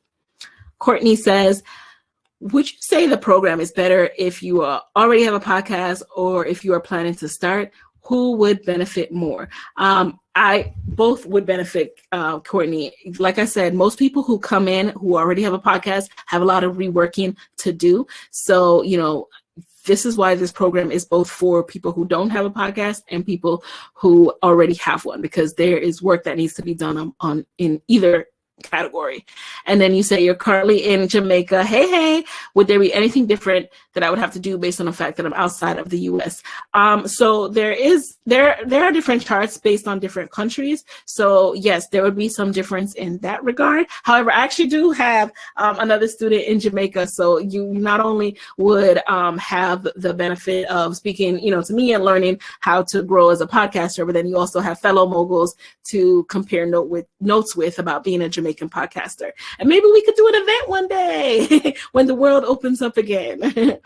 Shonda says, transitioning from IG Live and YouTube to podcasts, do you recommend starting the podcast only using brand new episodes or releasing them in batches based on previous episodes aired on other platforms? So that is going to depend on the quality of the audio, Shonda. And I would lean towards starting fresh, because you really want to make sure that your podcast is intended to be a podcast. Meaning sometimes when we're doing IG Live or we're doing YouTube, we do things and we talk to people in the comments, or we say things as if people can see what we're talking about. And so that's not a good listener experience. If you're on YouTube and you take a video where you might be showing something and talking about what you're showing, people can't see that when they're listening, right? So just make sure that when you're adapting content for audio, that you make it as audio specific, audio native, audio friendly as possible. And if anything, when you start your podcast and you start fresh with new episodes, you'll be thinking about that as you are doing your IG Lives, and you will go back and edit out anything that's not audio friendly. Another question, thoughts or advice about using social media advertising for podcasts? Hold on, I just need to wrap this. Okay, you said it's worked fairly well in the past with books, but curious if you've utilized them to promote SHP. When you say social media advertising, you mean like Facebook and Instagram ads? Yes, I do use social media advertising, and I did use that. And that's why inside of Podcast Moguls, there's a module on Facebook and Instagram advertising. So I use Facebook and Instagram as a brand awareness building tool when it comes to ads. And so I do touch on that inside of the program as well. And I think absolutely, I mean, if it's worked for books, why not test it out for your podcast? So everything inside of Podcast Moguls, you really have to become comfortable testing. You cannot always say, if I do X, then I'll get Y, right? You cannot always say 1 + 1 will equal 2 with podcasting, especially as things change. And especially because we just don't control these algorithms. Facebook and Instagram can switch it up anytime they want. So the best thing you can do is make sure you have a spirit of openness to testing, to seeing what the results will be and pivoting from there. That's why I always say to look at those insights. Let the insights tell you what is working that week, that month, that year, and then adjust your content accordingly. You also ask, Shonda with a lot of questions. I love it. How realistic is it to transition from IG Live and YouTube? I lost it. Okay. How realistic is it to transition from IG Live and YouTube to podcast? Somewhat nervous about losing the video part of it, but I know there's so many pros for podcasting as well. So the great thing about YouTube and IG Live is that you're already comfortable on video. And for most podcasters, it's the opposite. They're comfortable on audio and they are scared to get into video. So you've already conquered the wild, wild west and the hardest part. So, audio is much easier. Okay. So what you need to do is just, like I said, make sure that if you're going to do all of that, that for your audio, you are making it audio friendly. And then think about YouTube and IG as this is your opportunity to take snippets and break down your content into different parts of the episodes that talk about different topics, so that you can take one podcast episode and you could break it down into 5 or 6 different episode snippets, either via Reels or IGTV and YouTube clips. So that's awesome as well. You have so much opportunity ahead. So don't be nervous at all. Think of it as just how much opportunity you have. Inger says, out of curiosity, what are top 5 recommendations for resources, tools to get started? So top 5, number 1 is Podcast Moguls, Inger.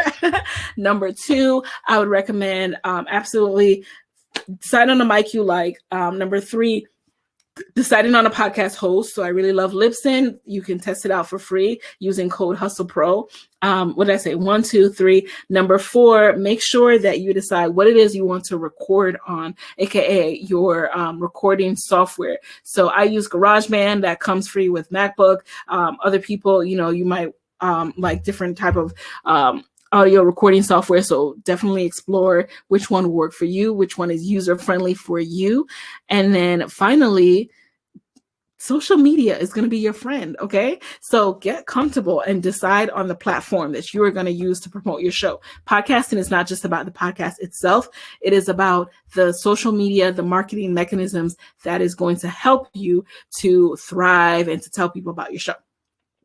Makisha says, where does the revenue come from? So there are 3 main ways that you can make revenue with your show, Makisha. So number 1 is you can sell physical products. So you can start a merchandise store on something like a Shopify or Big Cartel. Those are platforms where you can host an e-commerce store. Or you can do things like sell your own services. So for example, if you're an attorney and you have a podcast, you can, let people know about your services, your website, where they can find you. You will attract more clients. Same thing if you're a doctor, if you're a dentist, what have you. If you are an online marketer, if you are an online content creator, you can sell your courses. You can sell mini guides or ebooks that you create. So that's another revenue stream. And then for sponsorship is something you're probably most familiar with, because if you've ever listened to a podcast, you hear ads on the show, right? So those podcasters get paid by those brands to read their ad on the show. So those are some of the top revenue streams for podcasters. Damika says, would you recommend podcasting over YouTube?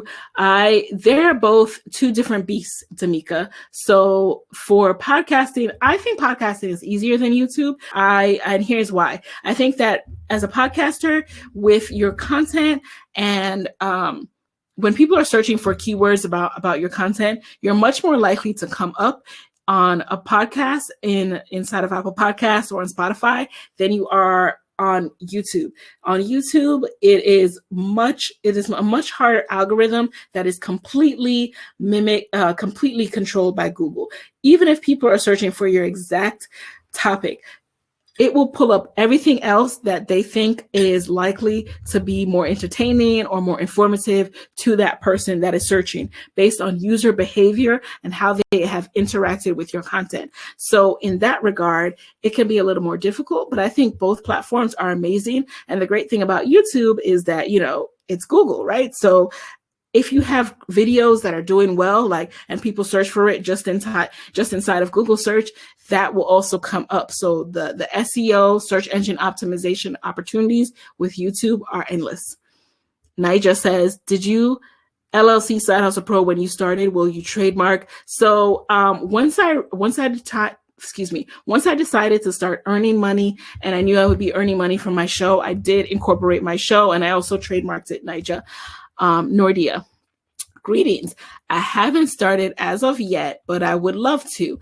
I've thought of what the name perspectives. I speak from my experience and also invite professionals to speak. I want to speak on different topics: health, tuition, funding. Is that too broad? Yes, that's too broad. I could already tell. We've got to narrow that down, Nordia. When it comes to podcasting, the way that touching on different topics works is if you have an umbrella theme that it all fits under. Okay, you need an umbrella theme to connect all those different things. So I wouldn't recommend just starting a podcast 1 week talking about health, 1 week talking about tuition, because people don't come to you for multiple things. People have their finance show that they love. They have their, education show that they love. They have their health show that they love. Why? Because they can count on these shows when they click on the episodes when they're in the mood for that, to provide content about that topic. But once you start switching it up on them every week, they don't know what to expect from you. And therefore it's almost like they don't trust you because they don't know what they're going to get. So you need to be able to have a theme and make it clear what you are known for in order to start to build your audience. Brooke asked, so does this program also work for podcasts that aren't educational? I have a relationship podcast. Absolutely. So this program is for all podcasters, and the kind of podcasts within Podcast Moguls span the gamut. Like I showed you Blunt Blowing Mama, right? Like that is a podcast about mothers who enjoy herbal relaxation. You can go over to Blunt Blowing Mama to learn more. I do have podcasters who talk about love and relationships as well. And so the important thing is I am teaching you how to build and find your core audience and how to grow from there. That is what you gain from Podcast Moguls. Candace says, how often do you open up Podcast Moguls membership? I am still trying to narrow down my niche. So I cannot answer that right now.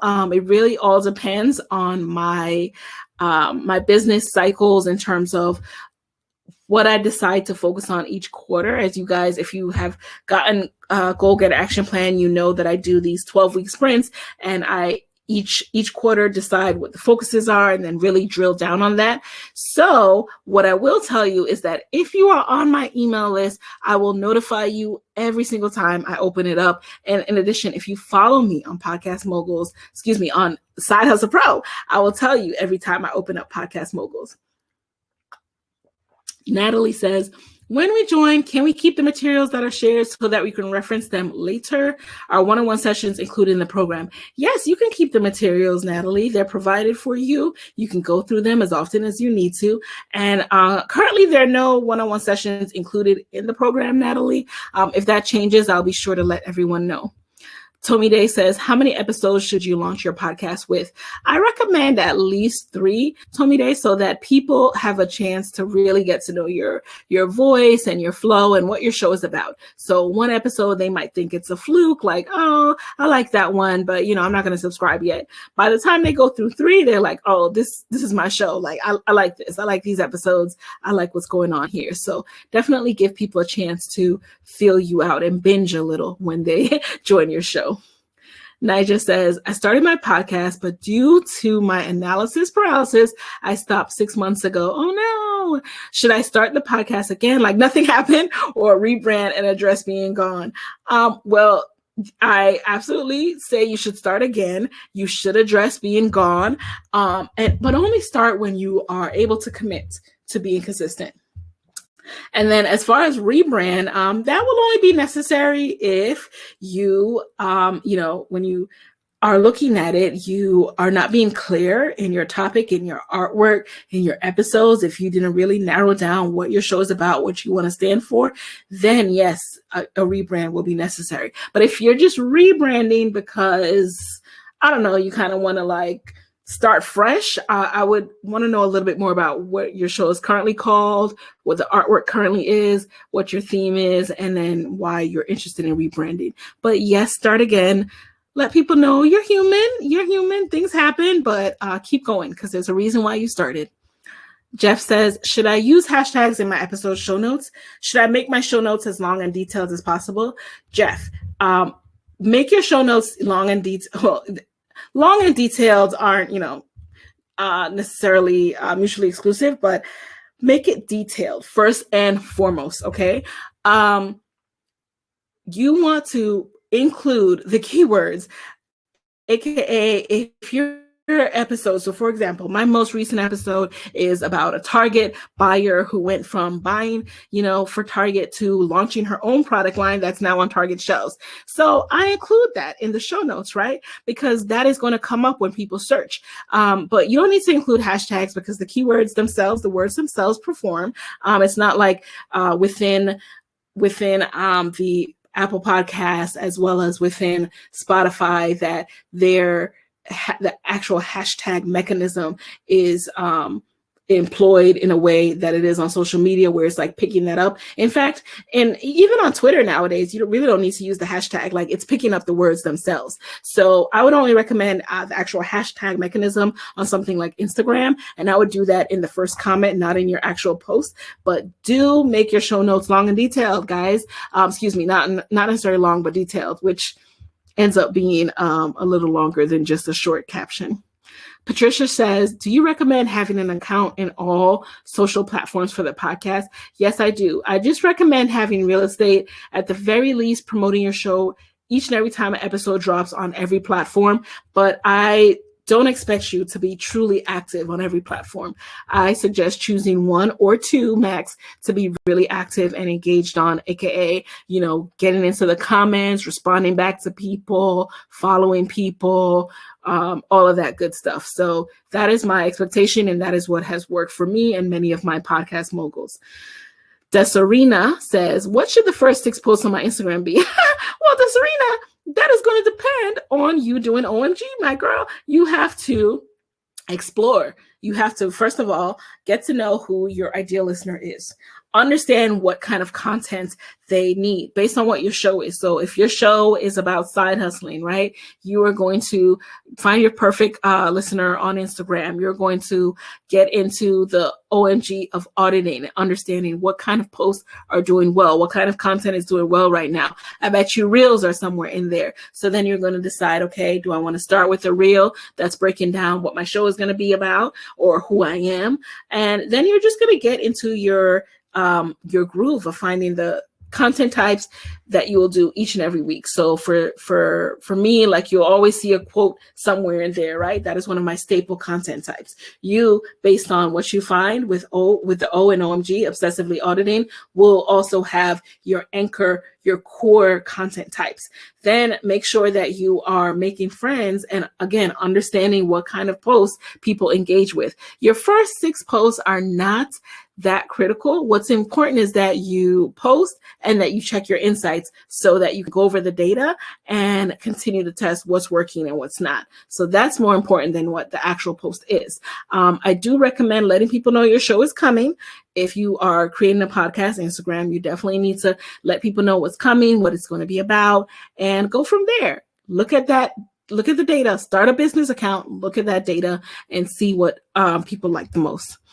Courtney says, is there a specific reach threshold length of time that should pass before a podcaster pitches for opportunities? So Courtney, I used at least 6 months before I pitched. And the reason why I like that window is because that window tells you a lot of things. It tells you how consistent you're going to be. It tells you, it allows you to get more it allows you to really get to know your audience a bit more, to know what their needs are, what their interests are, what content they really resonate with, and what kind of resources they need, right?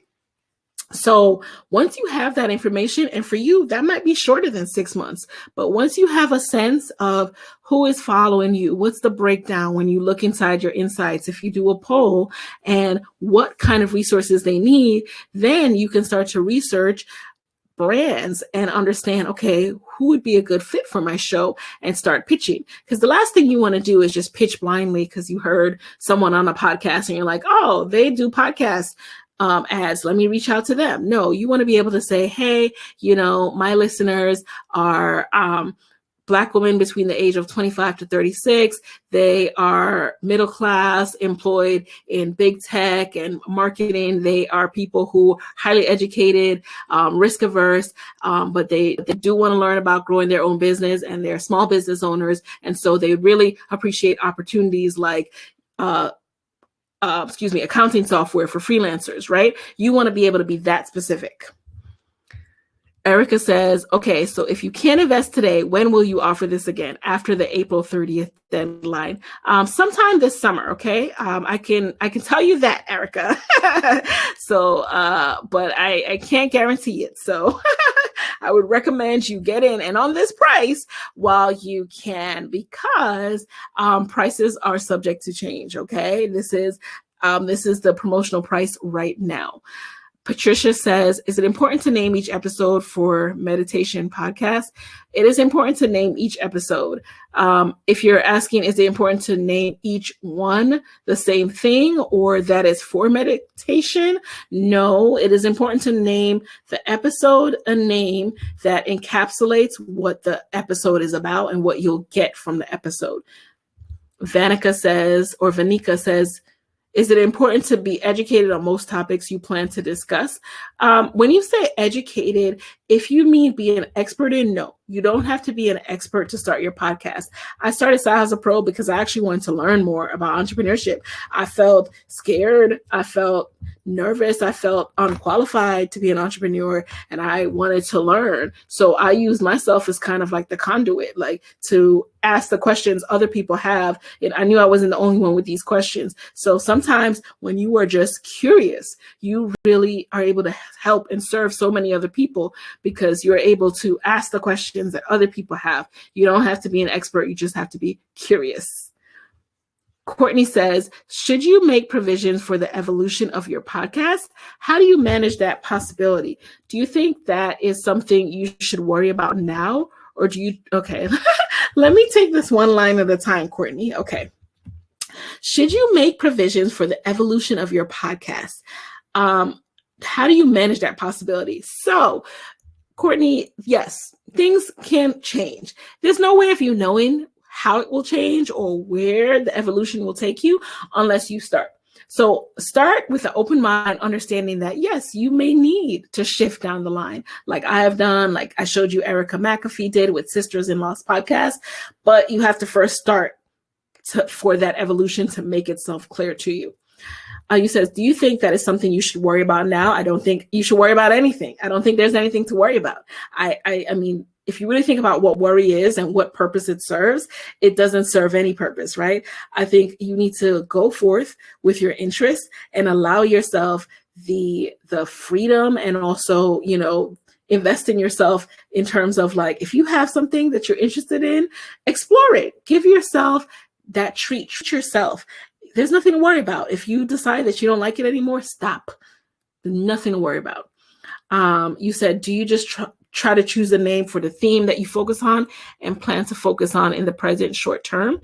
I can help you to, explore the topic and the name a little bit more, because I think people get hung up on the name. I am more concerned that you understand who you're making the podcast for, because sometimes we get in our head and we're talking about and we're thinking about what we want in terms of the name, but perhaps you need to, not perhaps, but you definitely need to take some time to understand who you're making this podcast for, what they need, and what exactly is the topic. What exactly is the topic here? Sometimes people think they know what the topic is, but when you really drill down deeper, it is something completely different. Like, you might think you want to talk about, like exercise, but then when you, you might think you want to talk about losing weight, but when you really drill down on it, you are more interested in people tapping into wellness and people truly loving themselves, not being tied to a number on a scale, right? So let's drill down. And that's why I love the Refine Your Topic module, because it forces you to answer these questions and get a bit more clear with yourself. Inger says, I'm definitely interested in signing up, but I'm trying to still determine out of 3 core areas of focus what I want to be known for and what format is best suited for each. I have a decent following on LinkedIn. All right, that's good to know, Linger. And like I said, LinkedIn is awesome. There's a lot of untapped opportunity on LinkedIn. So I'm excited for you to flesh that out. And like I said, I'm here to help. That is what the first 2 modules of Podcast Moguls do, is to help you to narrow down those areas of focus. And I think this might be the last question, or, one of the last questions. It's from Patty. And Patty asked, we are on several platforms and I want to zero in on 2 specifically. Suggestions? Well, Patty, give me a little bit more information. How can I tell you to zero in without knowing who your audience is? For example, why do you want to zero in? For example, so tell me a little bit more why you feel like you need to zero in right now. It could be that you need to continue to share your content and then decide to really go hard on the one where your person is hanging out the most. Shaquana says, this is so good. Well, thank you. I'm glad you enjoyed this. I'm sipping my water, you guys. I'm talking so much tonight, but I love it. I love how curious everyone is. I love this. So let me know if there are any more questions. You guys are so welcome. You are more than welcome. And I see that you guys are ready. You have the equipment, Inger. Good. Shaquana says, thank you. You guys are so welcome. So it seems like those might be all of the questions. So we're getting ready to wrap tonight. Shout out to everyone watching on the replay. If you guys have any more questions, feel free to hit me up at hi@sidehustlepro.co. Courtney, I see your question come in, and this is the last one, it looks like. You says, to drill in, do you need to maybe flesh out episode ideas? How can I kickstart that process?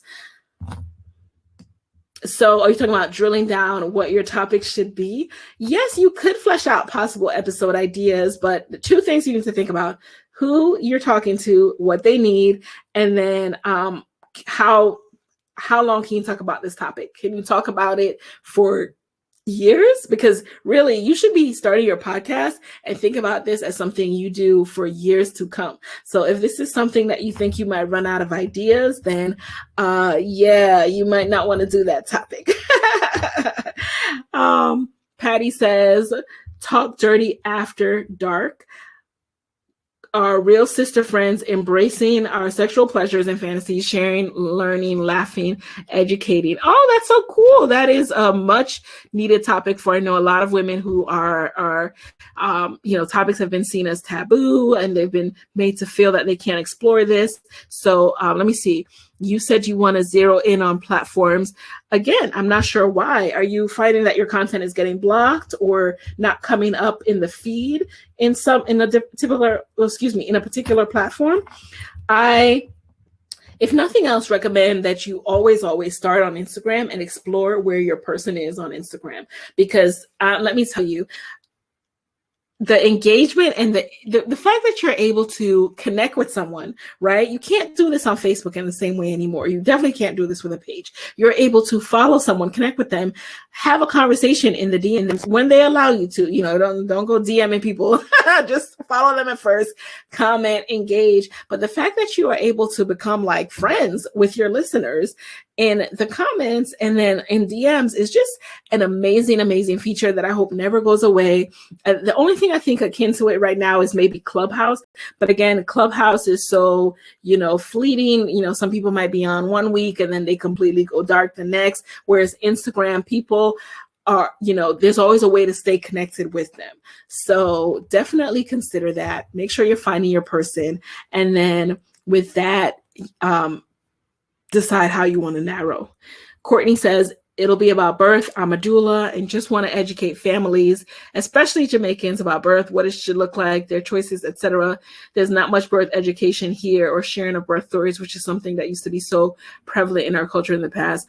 Oh, Courtney, I'm all for that. I'm all for that. And I feel that when you say, how do you manage the possibility that you might shift? Well, with something like birth and doula and pregnancy, the great thing about that is even if you shift within that, if you start out with a keyword that is about any one of those things, you will attract women who are pregnant or mothers and what have you. Now, the tricky thing with motherhood is that motherhood has phases, right?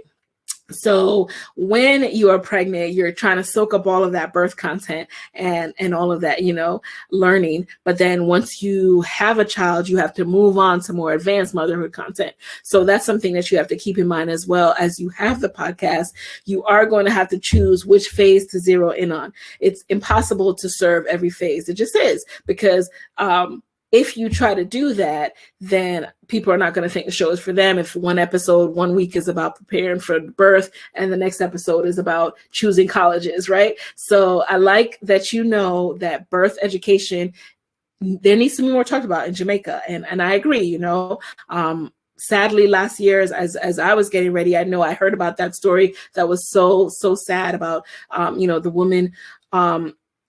I won't even get into it, but I will say I absolutely agree, and you're preaching to the choir with that. So I wish you so much luck. I would love to work with you because I am passionate about that as well. And I won't chat you guys' ear off any longer. But I will say, if you have any further questions, feel free to reach out at hi@sidehustlepro.co. I want to give a huge shout out to Joanna in the comments for compiling we're sticking around, compiling all of this, all the questions tonight, and for, just, organizing and doing everything tonight. And you guys, want to remind you again, we're about to hop off, but I want to give everyone the chance to grab the fast action bonus before I do. So you have a few more seconds to grab the fast action bonus before I wrap up for tonight. And while I take one more sip of water from my carafe, shout out to Crate and Barrel for this cute little water carafe. I paid for it. They didn't give it to me. Shaquana says, I just emailed you. Okay, cool. I'll look out for you. I'll look out for it. Brooke, one last question, says, what if you want to do more than one podcast? Start with one podcast at a time. Start with one podcast. One podcast is enough work. Believe me, you have different ideas, but the time it takes to grow 2 podcasts is insane. I'm telling you right now, start with one podcast. All right, you guys. And with that, I want to wish you a joyful rest of your evening and rest of your week. Thank you so much. Good evening, everybody, and have a great night. I will send out the replay as soon as possible. Thank you.